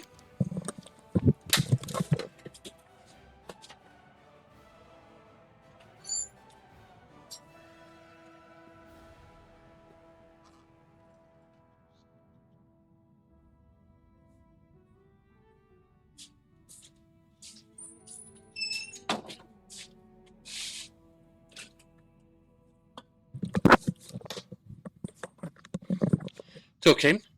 How? Where? How could you say such a thing? Soziel's voice is choked with grief and rage. The imposter enjoys the look on Soziel's face. Keep listening. Don't interrupt me. We're hunting a chimera back then. It's an easy job for the extirpators, even with all the demonic freakishness the wound gives a chimera. We were driving it towards your boy Trevor. It's preparing to attack, and then a demon appears, a huge one, scary and black mask. Bam! Rips one knight to pieces. Bam! There goes another. And then the demon looks at Trevor and says, this one is good, I'll take him. And he picks him up like he weighed nothing and vanished. Well, what could we do? The demon was chopping up knights left, right and centre. What could we do? We turned and ran. Then the rest of our guys caught up to us. They executed a few of us on the spot as a warning and made the others slaves. Live bait for the monsters. Slaves don't live long. Only 3 of us survived out of the whole unit. And no one has seen Trevor since. Kind of a person was Trevor. Real devil. Didn't go easy on anyone. Beat us good. The knights respected him. And ordinary infantry were afraid to show our faces to him. Where is he now? Are you deaf? Told you no one knows. A demon dragged him off. A demon in a black mask. As to where and why, you'll have to ask the demons. There used to be a female knight among the extirpators named Marenta. How did she get Trevor's shield? Marenta? She and Trevor were sleeping together. When they dragged Trevor off, he dropped his shield, so she picked it up, like to remember him. I'm telling you, those two deserved each other. When Trevor was gone, that crazy bitch wanted us all to be executed, the whole unit. The paralytic refused to waste people. He said we would be useful as slaves. She made a scene, and then transferred to another unit. Good riddance. What happened to the extirpators? You saw what happened to them. They died. I don't care. I'm not going to cry about them. They killed a lot of beasts. Well, there's always someone stronger. The demon wiped them out. Only the ones who ran survived. Said 3 of you survived. Where are the other 2? I think they were going to go to Canabres. They wanted to pretend to be refugees and then wing it. Do you want to catch them too? They're probably somewhere near the creepy church where the undead used to be. I've heard they plan to build a shelter there. Stay away from the local commander. Soziel, have you heard enough? Yes. Soziel's voice sounds hollow. He looks totally lost. I have. So it's true. My brother betrayed everything we believed in. Wait, this is only one person's side of the story and are liars at that. Let's find the other two survivors and ask them. What's the point in running away from the truth? The others will only confirm his words. Soziel looks down, but then hesitantly looks up at you. Although, probably wouldn't hurt. Excuse me, I need some fresh air. Alright, let's go find the two at the Lost Chapel. We march ahead.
The Lost Chapel.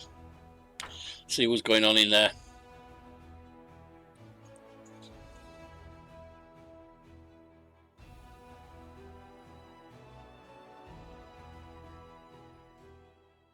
Right.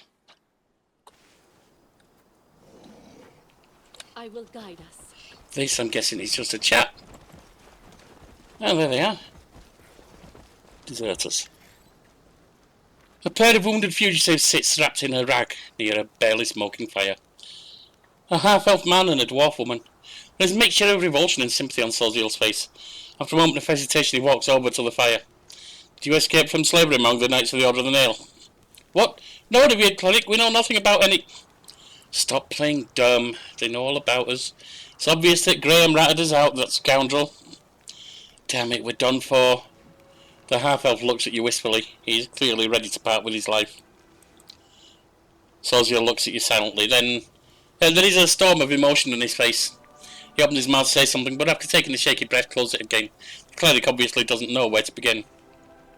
So you really did serve the Order of the Nail?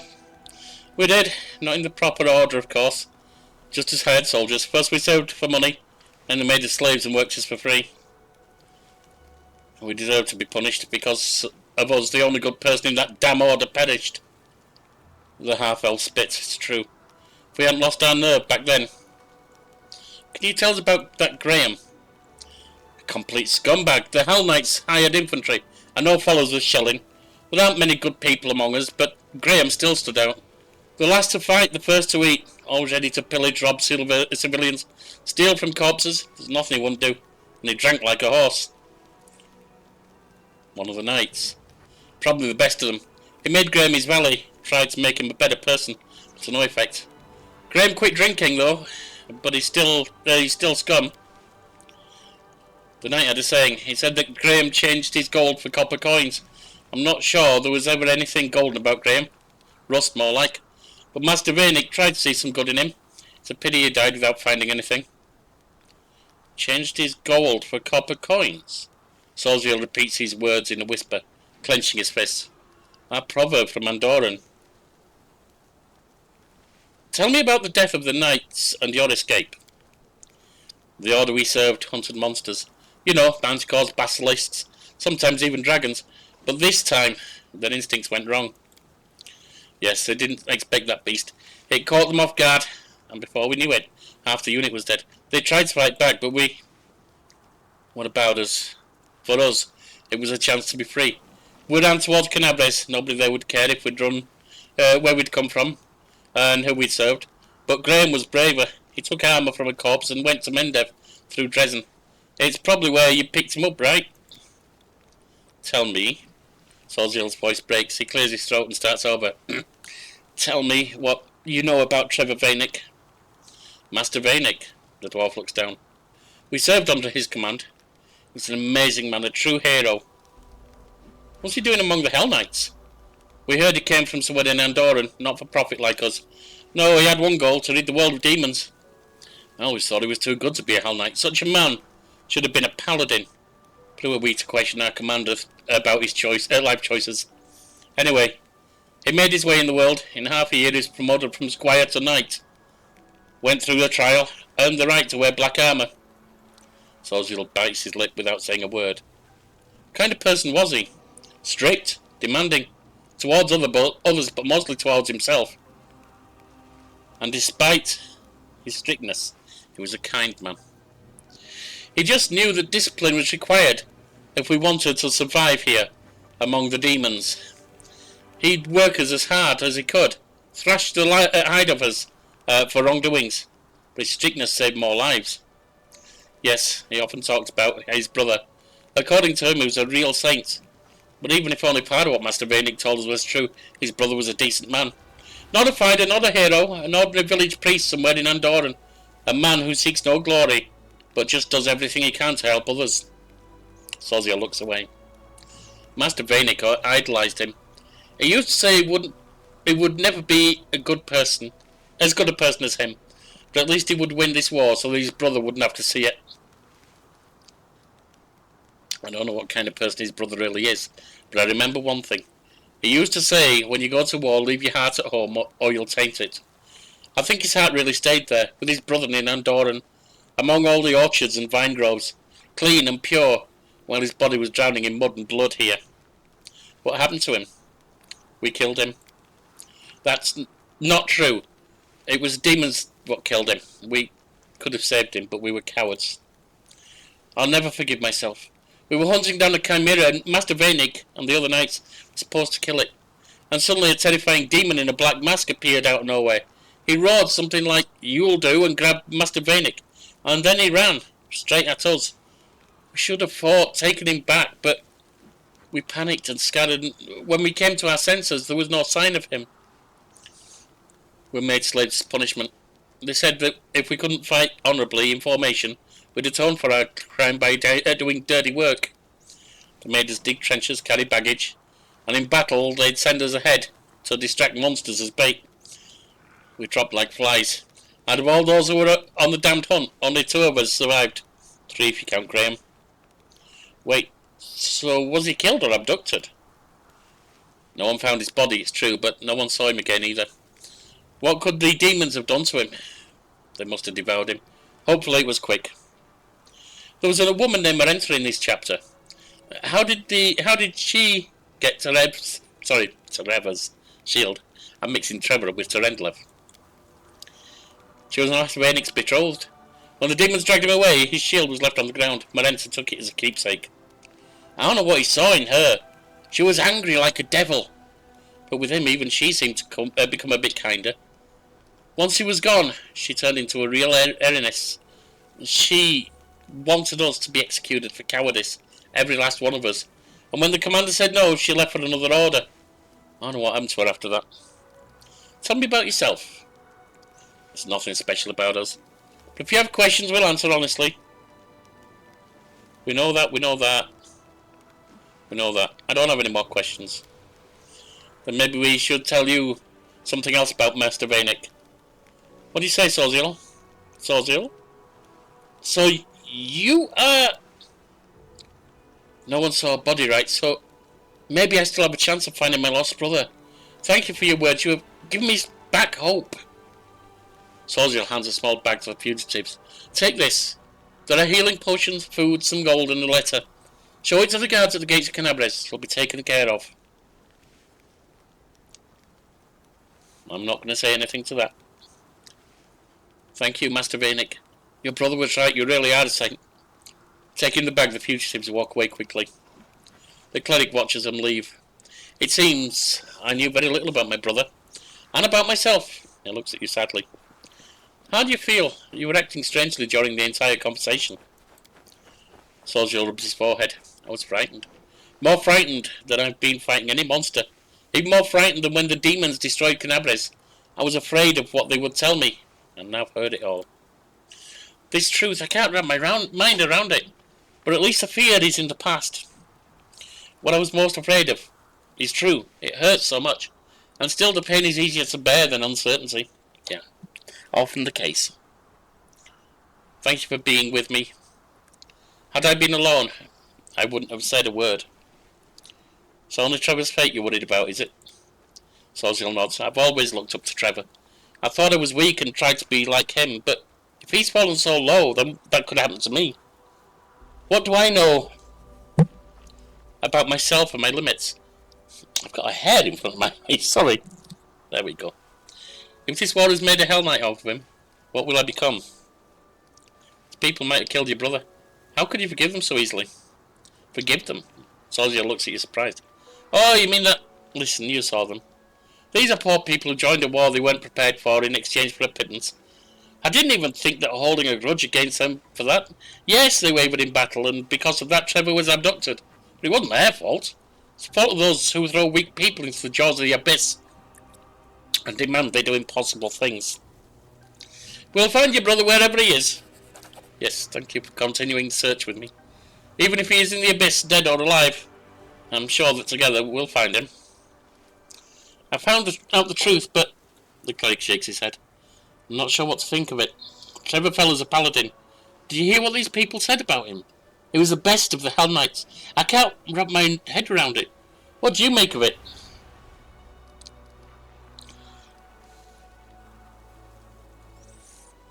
Your brother's a hero. He might not have been able to shine among the paladins, but he found a place where he could make the world better. Exiled from the paladins to become the best of the Hell Knights. This is not what he dreamed of. At least he saved someone. He changed some lives for the better. Isn't that the true calling of a hero? The most important point is he might still be alive. I don't know what demon in a black mask attacked him and where he was taken, but it scares me to imagine what they did to him there. But he might still be alive, and that means my hope is alive too. Thank you for helping me find out the truth, whatever it was. Do you have an update on that at all, or is it just gone? It's gone. Solve the nameless ruins, you can't do that. Phineas awakening. Waiting for an opportune moment. Secrets of creation. We can't do that yet. Know thy enemy. That's later. Last gift of a brilliant mind. Visit Blackwater. We're not going to do that right now. We're certainly not going to... Nobody's asked for that, so I might do some of that off channel sometime. Visit the court and talk to Aranka. It's not letting me do that, so we'll go to the Call of the Soul instead. Middle game, maximize all Crusade stats. Errands.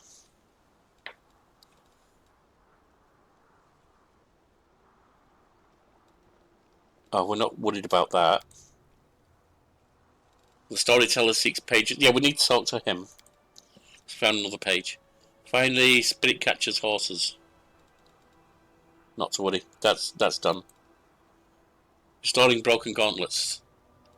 Yeah, there might be more we can do with them.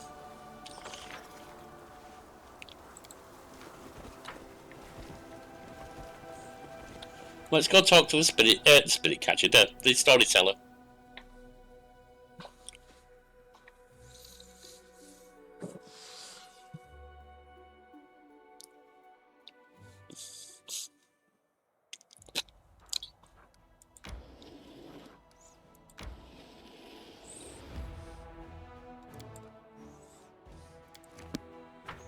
See if we can get any information from him.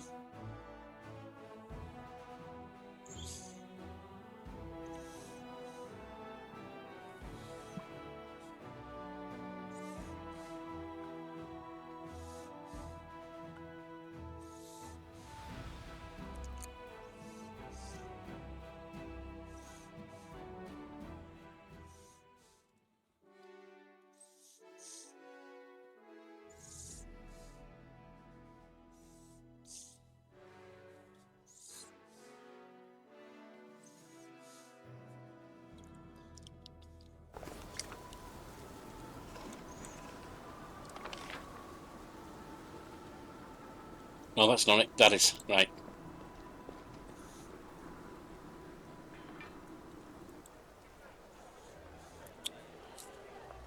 Because we got at least one more set of pages.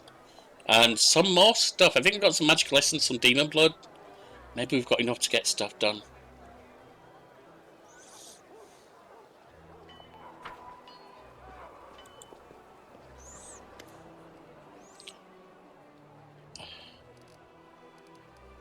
I found this in the molten scar. Storyteller cringes and puts his hand on the bloodstained page. His face contorts into a painful grimace, his voice trembling with terror. No, he is here again. That terrible grating voice, the horrible semblance of a face, the monstrous appearance, myriad insects forming a body with 2 arms and 2 legs. He touches me and the disgusting creatures attack my flesh, covering me. They're eating me. They are hungry and will devour everything except my eyes and tongue, so that I can see this damn page, so that I can translate the runes written in the ancient long-forgotten elven language. And I can translate. It hurts so much. I tried to lie to him. I changed the translation, but he saw through my lie. He got angry. No, I'm not lying. I'm not. He takes one of the insects from my face and squishes it with his fingers over an inkwell. Then he dips the quill in it and writes with blood right over the runes, and I continue to dictate. Callistria, when will this be over? Let me die, Xanta, let me die! The storyteller jerks back his hand, terrified. Oh gods, such horrible torture. This poor man was tortured to decrypt my notes. He was so tormented that his suffering became thick like molasses. My mind is drowning it out. My own memories are hidden by these images of horror. I can try to get through them, but I will need your help. Tell me everything you've seen and heard. I'll try to learn the words and use them as a light in the darkness of my forgotten past. Storyteller takes a blood-stained page carefully, as though handling a dangerous insect. I see a magic shape. There is a force pulsating at the centre. You've seen the ritual. Tell me, what was the central point? A dead man killed a crusader and conducted a ritual over his corpse. The storyteller frowns. A dead man? I don't understand. I feel something else, alive. A living soul in the eye of the whirlwind. I don't understand how one ritual can tie up the energies of death and the abyss. Their currents in the world's ephemera are contradicted. Storyteller sighs weakly. Forgive me, Commander. I cannot get any further. Everything is vague and unclear. And the screams of the poor lad keep ringing in my ears. I found a page that might interest you. Storyteller carefully takes your find. You are right. Another piece of evidence.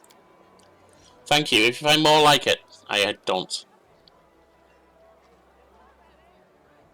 Let's have a look at broken gauntlets and necessary material. Store this for me, will you? I can't. I have to go. Right, so that's nothing. In which case, we need to rest because we need to get rid of the corruption.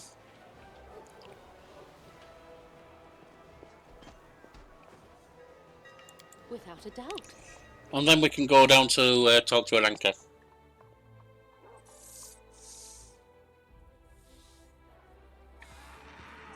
Well,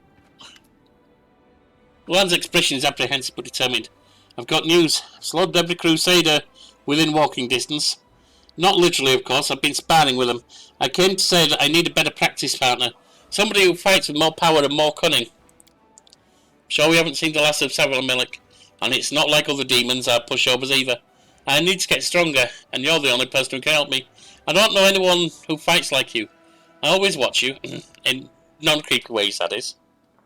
You've beaten every crusader in the Citadel? Well, only the ones who agreed to fight me. Lan smiles and puffs out his chest a little. No exaggeration. An awful lot of them said yes. I guess they wanted to try and break off the kitty freak's horn. But they got more than they bargained for. You've beaten half the crusaders in presence of a pub just to test your strength. I think that's going a little too far. Lan looks at you in confusion. What do you mean? The only people I laid out were the ones who'd been too lazy to do any training. It was practically public service what I did. To be honest, I was kind of expecting you'd be pleased with my initiative. Now I feel... I mean, fair point. You always watch me? Lan lets out a laugh. I mean, I keep an eye on you to make sure nothing happens to you. I know it sounds dumb, but I grew up in a tribe. We were always under threat. It was normal to keep track of where everybody was all the time. You know, roughly speaking. That's why I get antsy when I don't know where my companions are and what they're doing. It's like one of my tribe's missing or something's about to happen that can't be undone. So what you're saying is you've worked your way through half the Crusades in the Citadel. Now you want to try and me-emphasize? No, Lan falters. It doesn't sound right when you put it like that. It's just training, between friends. We might come out of it with a couple of new bruises, no big deal, right? Alright, I'll train with you, Lan. Human side of Lan's face lights up like a warm smile. Thanks. This means a lot to me. I swear, if you lose, I'll never tell us all.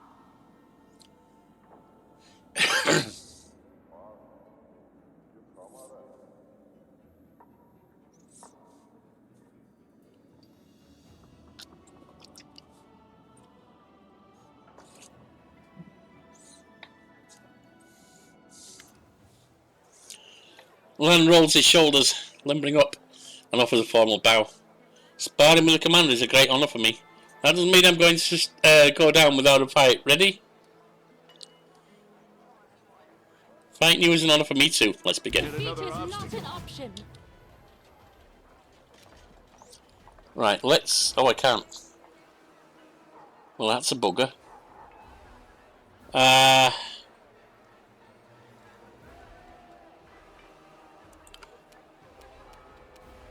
I can't use spells? Oh.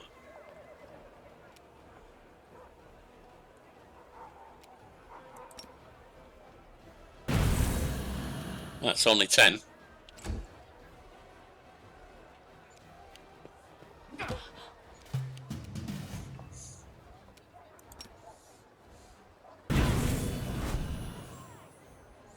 It's hitting me too. Why is it hitting me? Maybe it's healing me. He's healing 6 a time.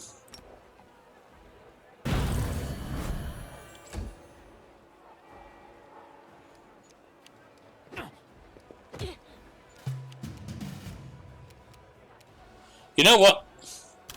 Just go automatic. He's gonna win.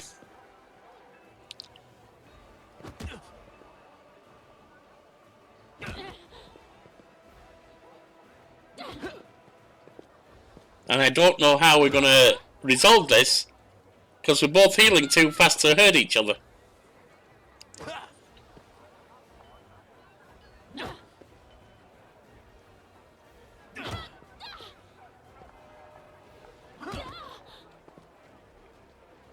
I mean, there's not much I can do.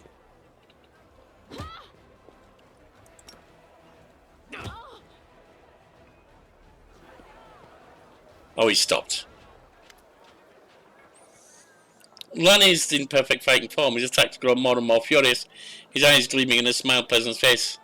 Well, do you yield? There's no shame in admitting defeat at this point. You win. You win. Lan stands over you, panting and dishevelled. His eyes are burning, but not with triumph. It's as if he's suddenly seeing you differently in this position. I did mean to hit you, but it didn't hurt too bad. You did the right thing. You showed your commander that she needs to train more. Lan laughs. I guess I should act like that was my plan all along. But really, I saw this as a way to spend some time alone with you, and for you to teach me a few new techniques. But it helped you. I'm glad. And you look pretty on the ground like that. Shit, what am I saying? I think we should leave it there for today and just act like I'm not Lan and the smug cave rat, and you're not a stunning warrior maiden who felled me with a single glance. We're just comrades who had a good training session together. Let's head back. Bit flustered there, Lanny boy.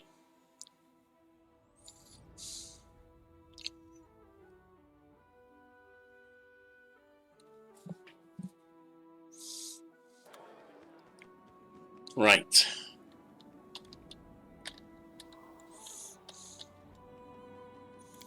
Check the Crusader table.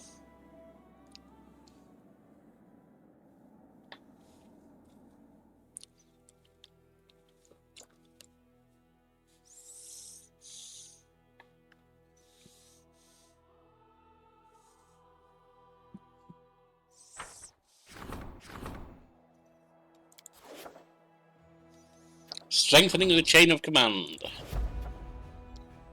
The Blessing of Bastet. It's a possibility.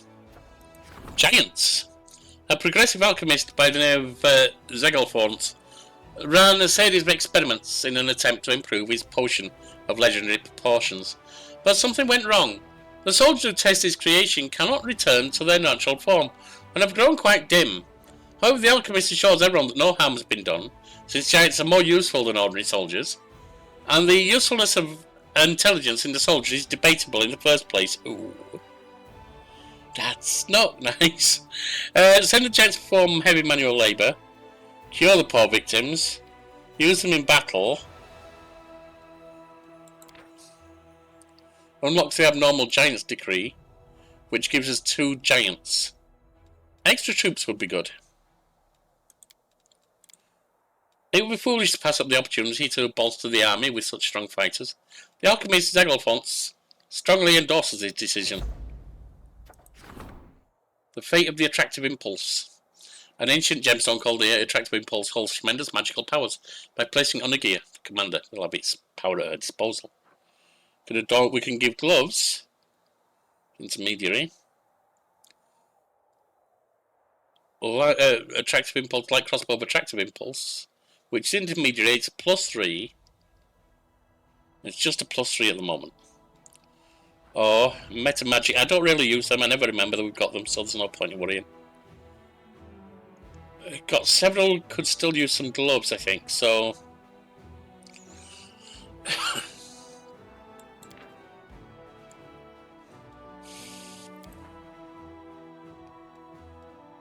I'm between these two, but I think that's more useful.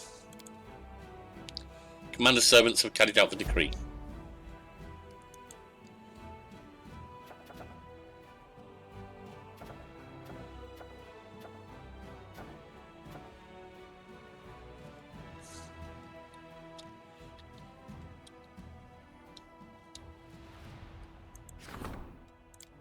Upgrade.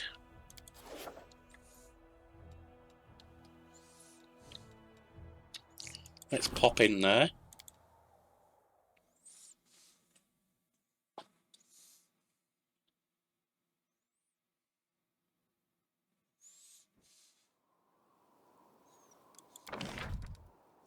That is in supply center.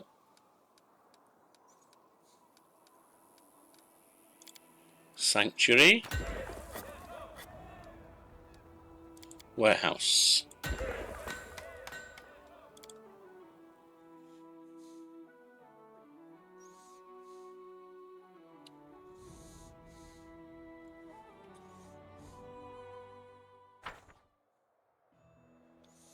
Now what about Dresden?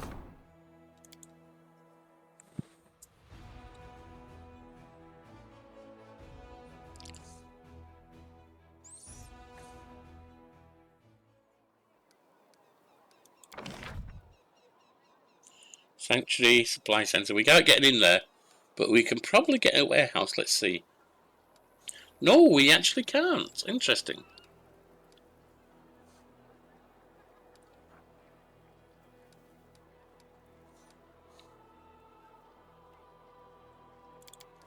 Put up a engineer's workshop.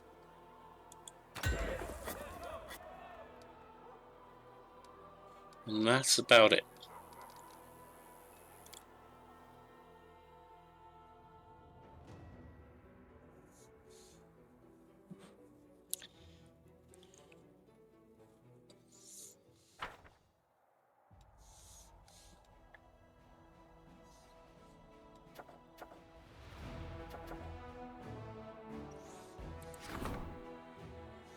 Well, that would need 100.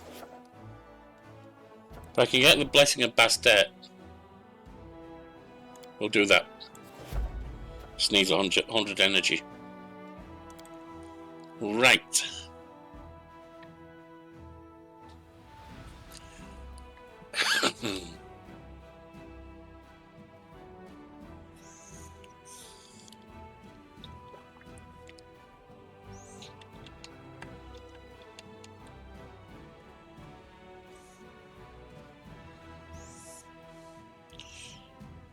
Go rest. Then we'll have to deal with the improvement to the chain of command. What is it, leadership or logistics, whichever? I think it's leadership, and I think that might be the maximum for 5. Forwards.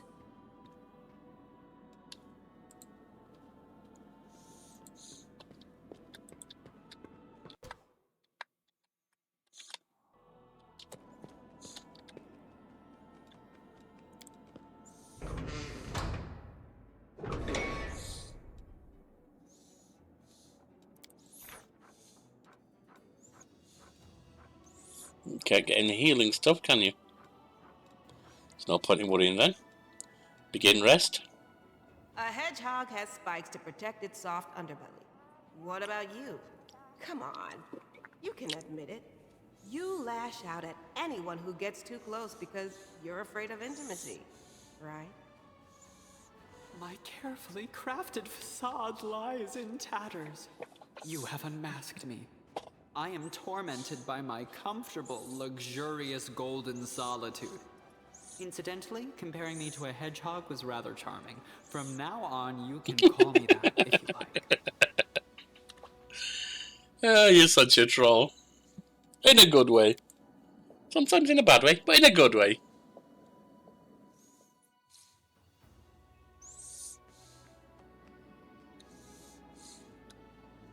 May need to skip a day.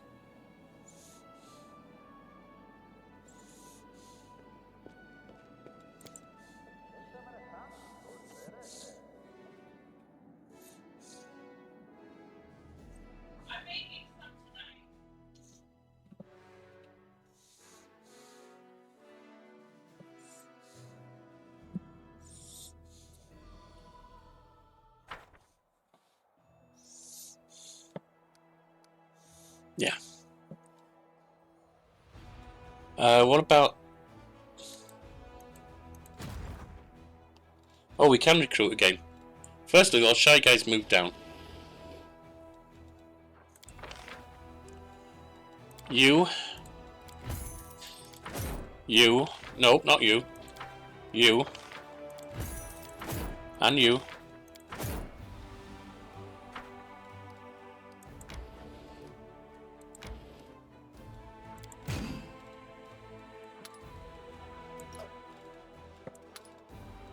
From 32 to 29, 76.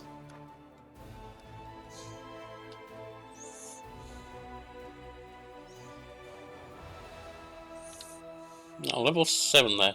These are level 10.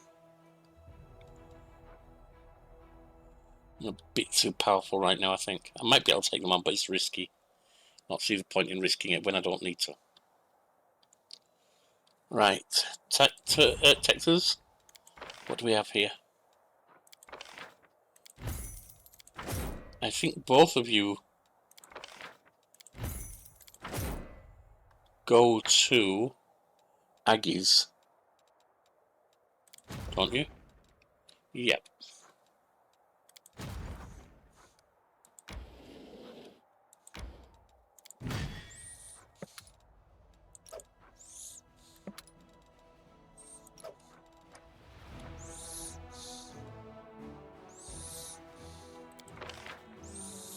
Now,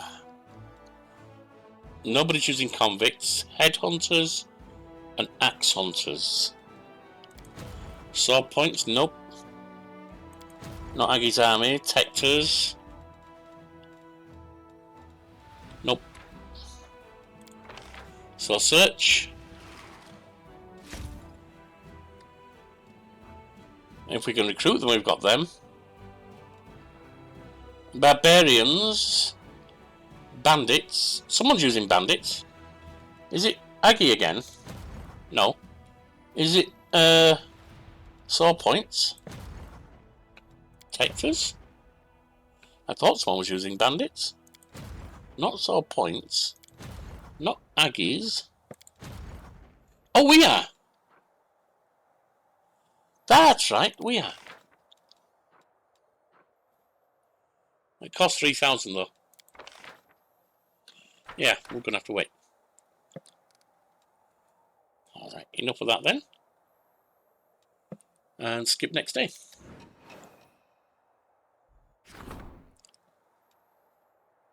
Chain of command improves. What do we have over here? Level 7 demon army making its way in. Gonna be a while before it gets anywhere.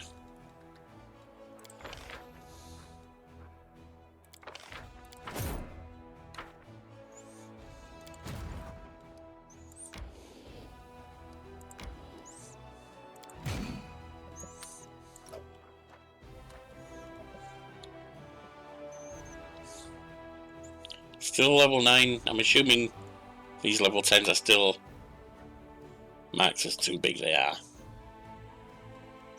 That level 7 is weak. That level 7 is weak. Where are you coming in? Are you coming in? I don't know. Abnormal giants. Issue decree.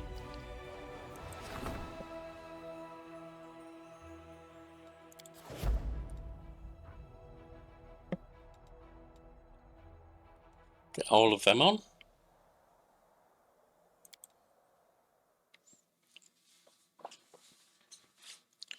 And let's see what they're offering here.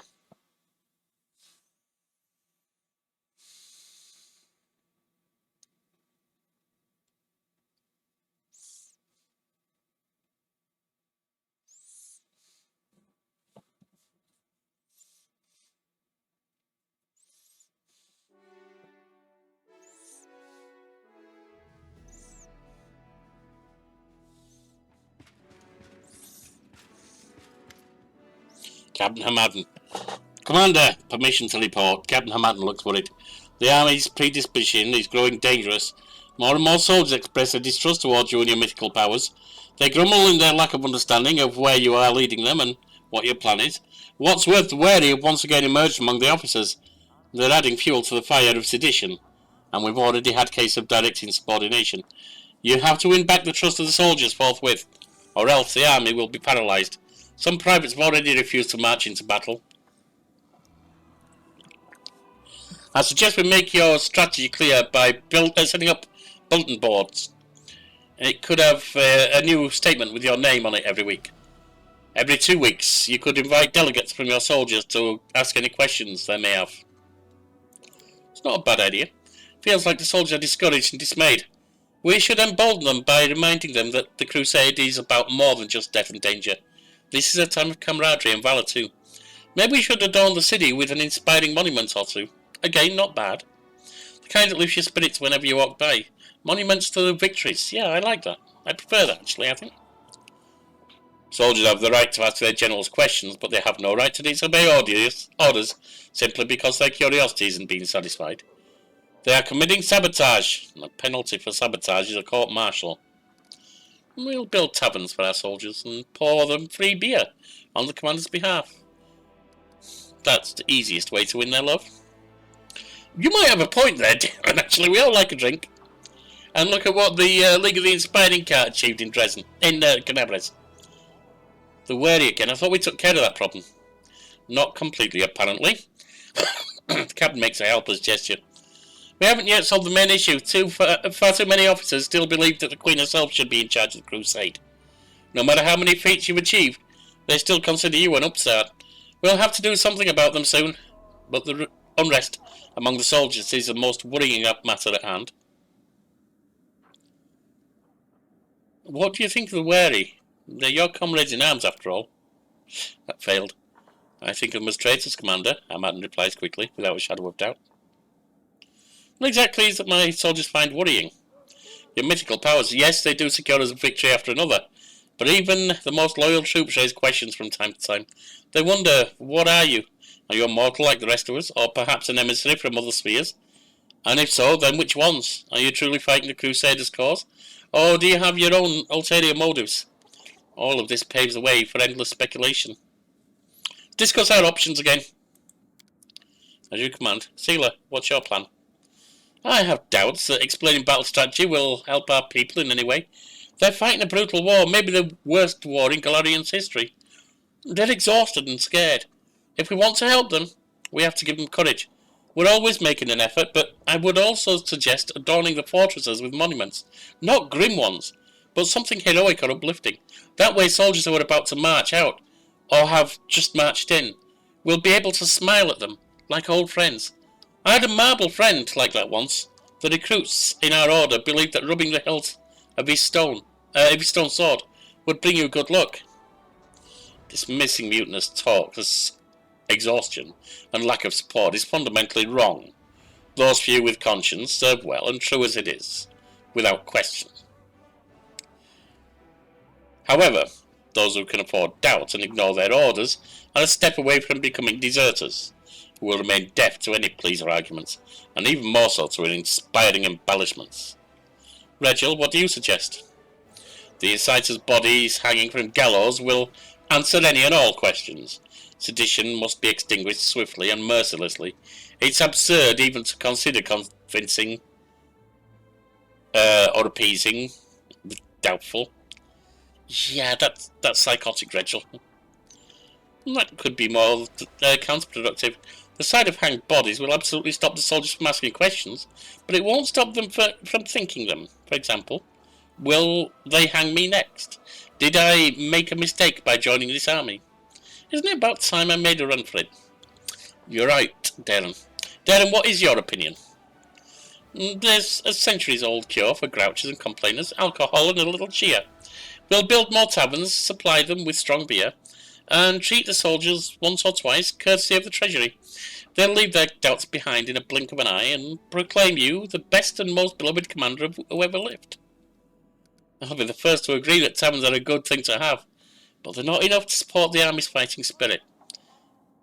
If we don't give our soldiers something more than drinks, our taverns will just become places to drown their sorrows, or vent their frustrations through brawls. Captain Hammerton, what would you advise? If the soldiers don't understand you, then you must bridge the gap between them and you. Create means of direct communication, so to speak. We'll set up a bulletin board that will, simply put, keep everyone informed of the situation on the front and the basics of our strategy. In addition, we'll set up times when once every 2 weeks, and the soldiers can send delegates to you and ask any lingering questions. A general is under no obligation to report to the soldiers. They'll end up disputing your every word and second-guess your orders before you know it. In some exceptional cases, a general may seek counsel from experienced veterans, but turning your headquarters into a thoroughfare is the surest way to destroy your authority. A bulletin board. Pray tell, how many of our soldiers can actually read? That's an interesting point. Maybe we should engrave this board with some obscene carvings. Then it would at least be useful. Thank you, everything's useful. Everything's in clear. Regil, unless you've got something really convincing to say, I'm not down with your gallows idea at all. Gallows disgrace them. Yeah, no, I'm not down with the gallows. Sealer, you raise an interesting point about the heroic monuments. Monument provides all units with +5 bonus to the chance to act twice due to positive combat morale. Only one monument can be built in each fort. That's interesting. And if they're cumulative, it's not just based on one fort, because it wouldn't be. That is very interesting. Darren, your taverns, what will they do? Reduce all morale effects in combat by 10%. No. I think we can keep morale mostly positive. Reducing that impact is bad. And Hammerton? Bulletin board provides all unit +3 bonus to the chance to act twice. -3 bonus to the chance to skip. Only one bulletin board. Ooh. The bulletin boards or The monuments. I think the monuments. Will do. I hope this will help in some way. No, I don't think there's anything else to do here.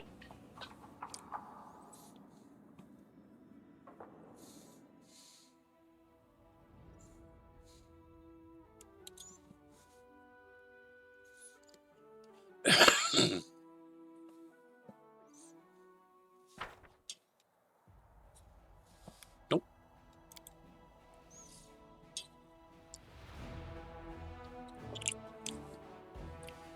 Let's go out to the street and sell stuff.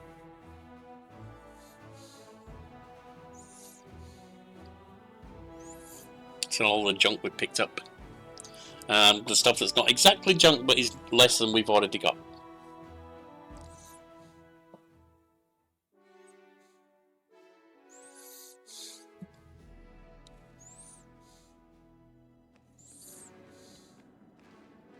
We march ahead.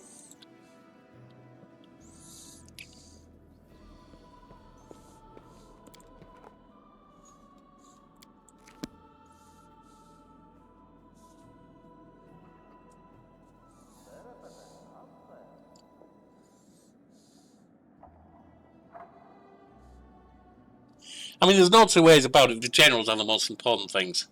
Because they get very powerful abilities. Like the fireball. But soldier section twice? That's nice.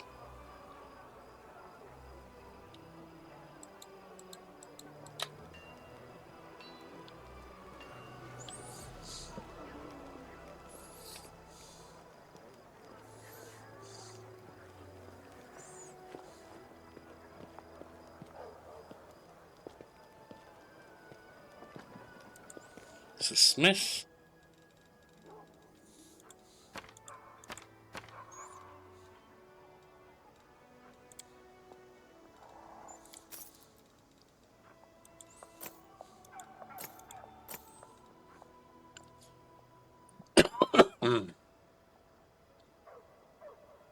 Oh, I need to put that back on.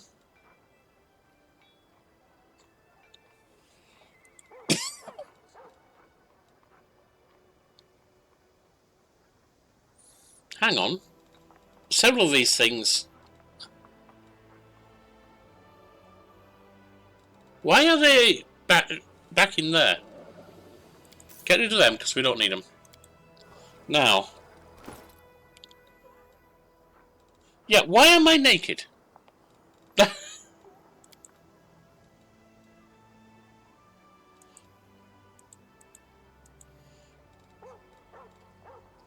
Heavy crossbow.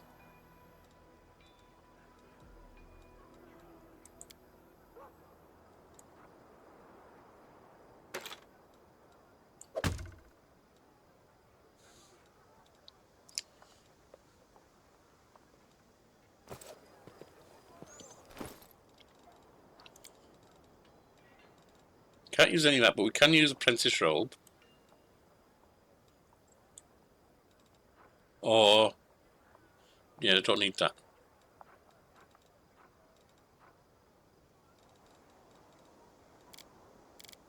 Lan. Whoops. Not what I meant to do.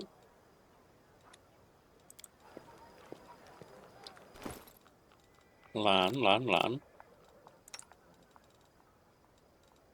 Why?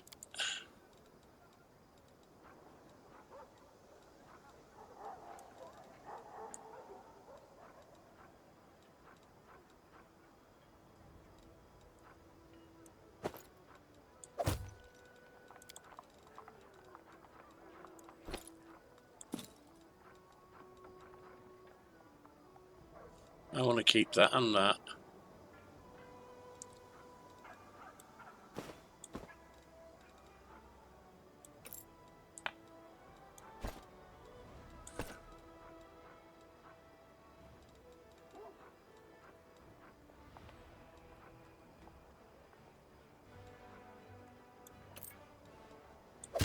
Ring of stitches.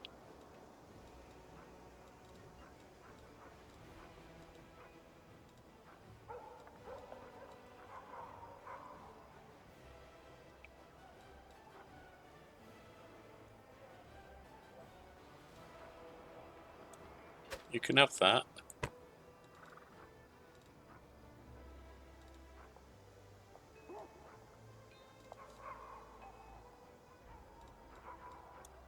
One of them.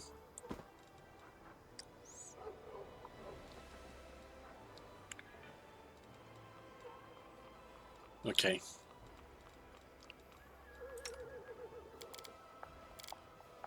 At least you haven't lost all your stuff. I must have... Oh, because we had that combat which was unarmed, etc. Okay. Thank God I noticed. Damn, for something like that, you could at least either tell me or put the stuff back on afterwards.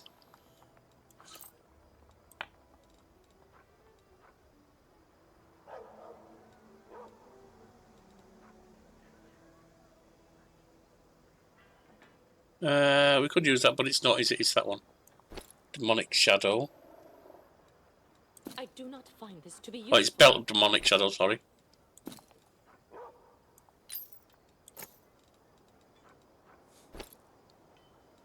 No, not them. Sacred Beast. Not going to be using that. Lan could have those. Because he might do a wild shape at some point, I suppose. I very much doubt it, but it's possible.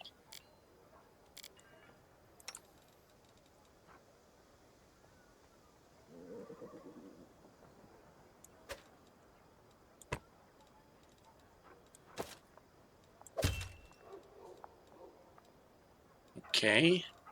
That was something I was wearing.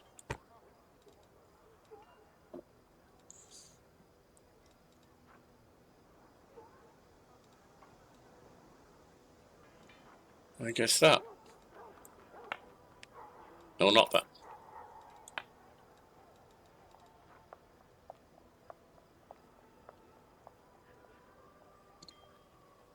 +2 bonus on AC and saving throws against all attacks.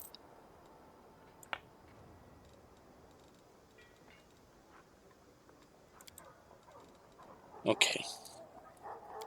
That was annoying. But at least that's over with now. At least I hope it is.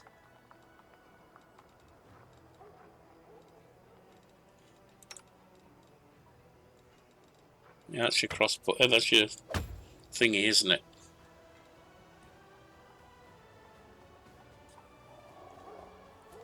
And a heavy crossbow. Okay.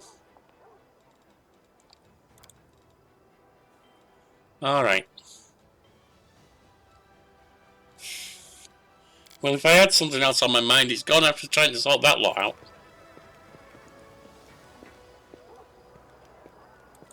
Oh yeah, I was selling, wasn't I?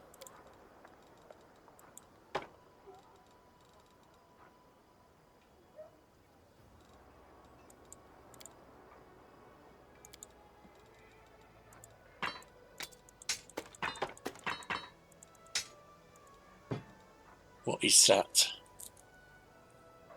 Short spear, maybe.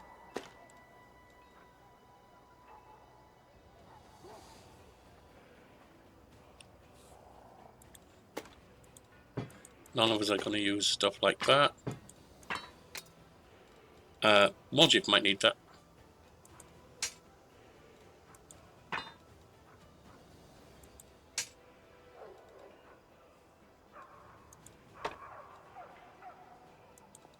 Our rapier wielder is dead, so...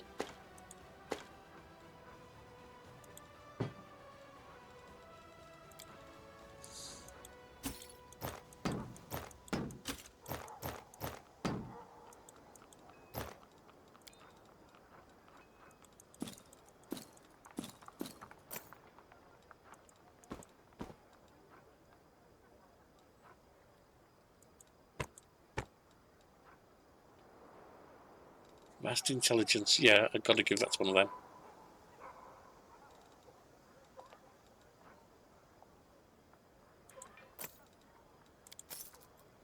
There we go. Now, intelligence. Well, let's have a look at Woljif here.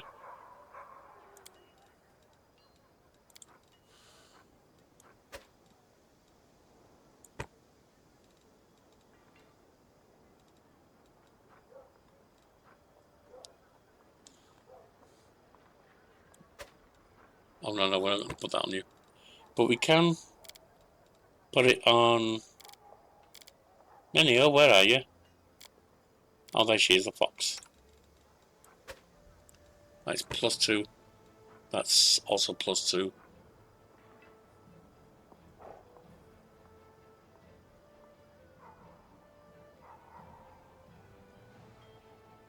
That would be superior to that. And you should have that. All good.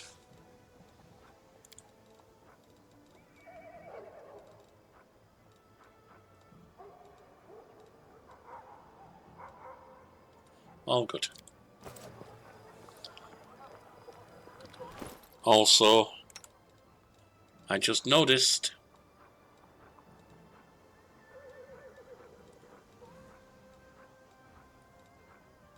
it was Alcat, wasn't it?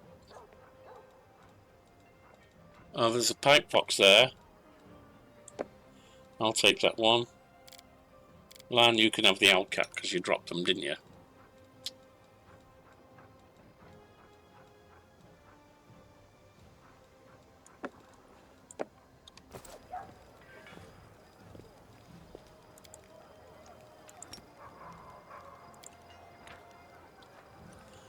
Alright, out we go.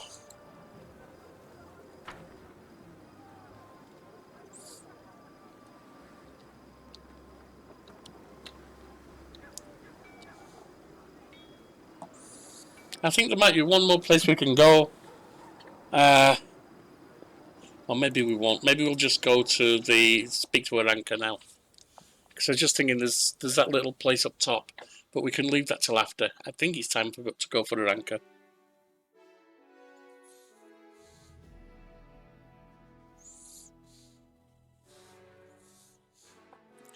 But I also think it might be time to end this particular recording, just looking at the time it's gone. So, next time we will go down here, speak to our anchor, and head on out. See what's what. I'll see you then. Thanks for watching, for being around, for every message, reaction, all the joy we found. To the quiet, the loud, the sharp and the sly, you're the reason I'm leaving with my spirits high. So hit like, leave a word or tap that sub. If you laugh, cry to mock my stuff. Every click helps the channel grow and lets me keep on with the show.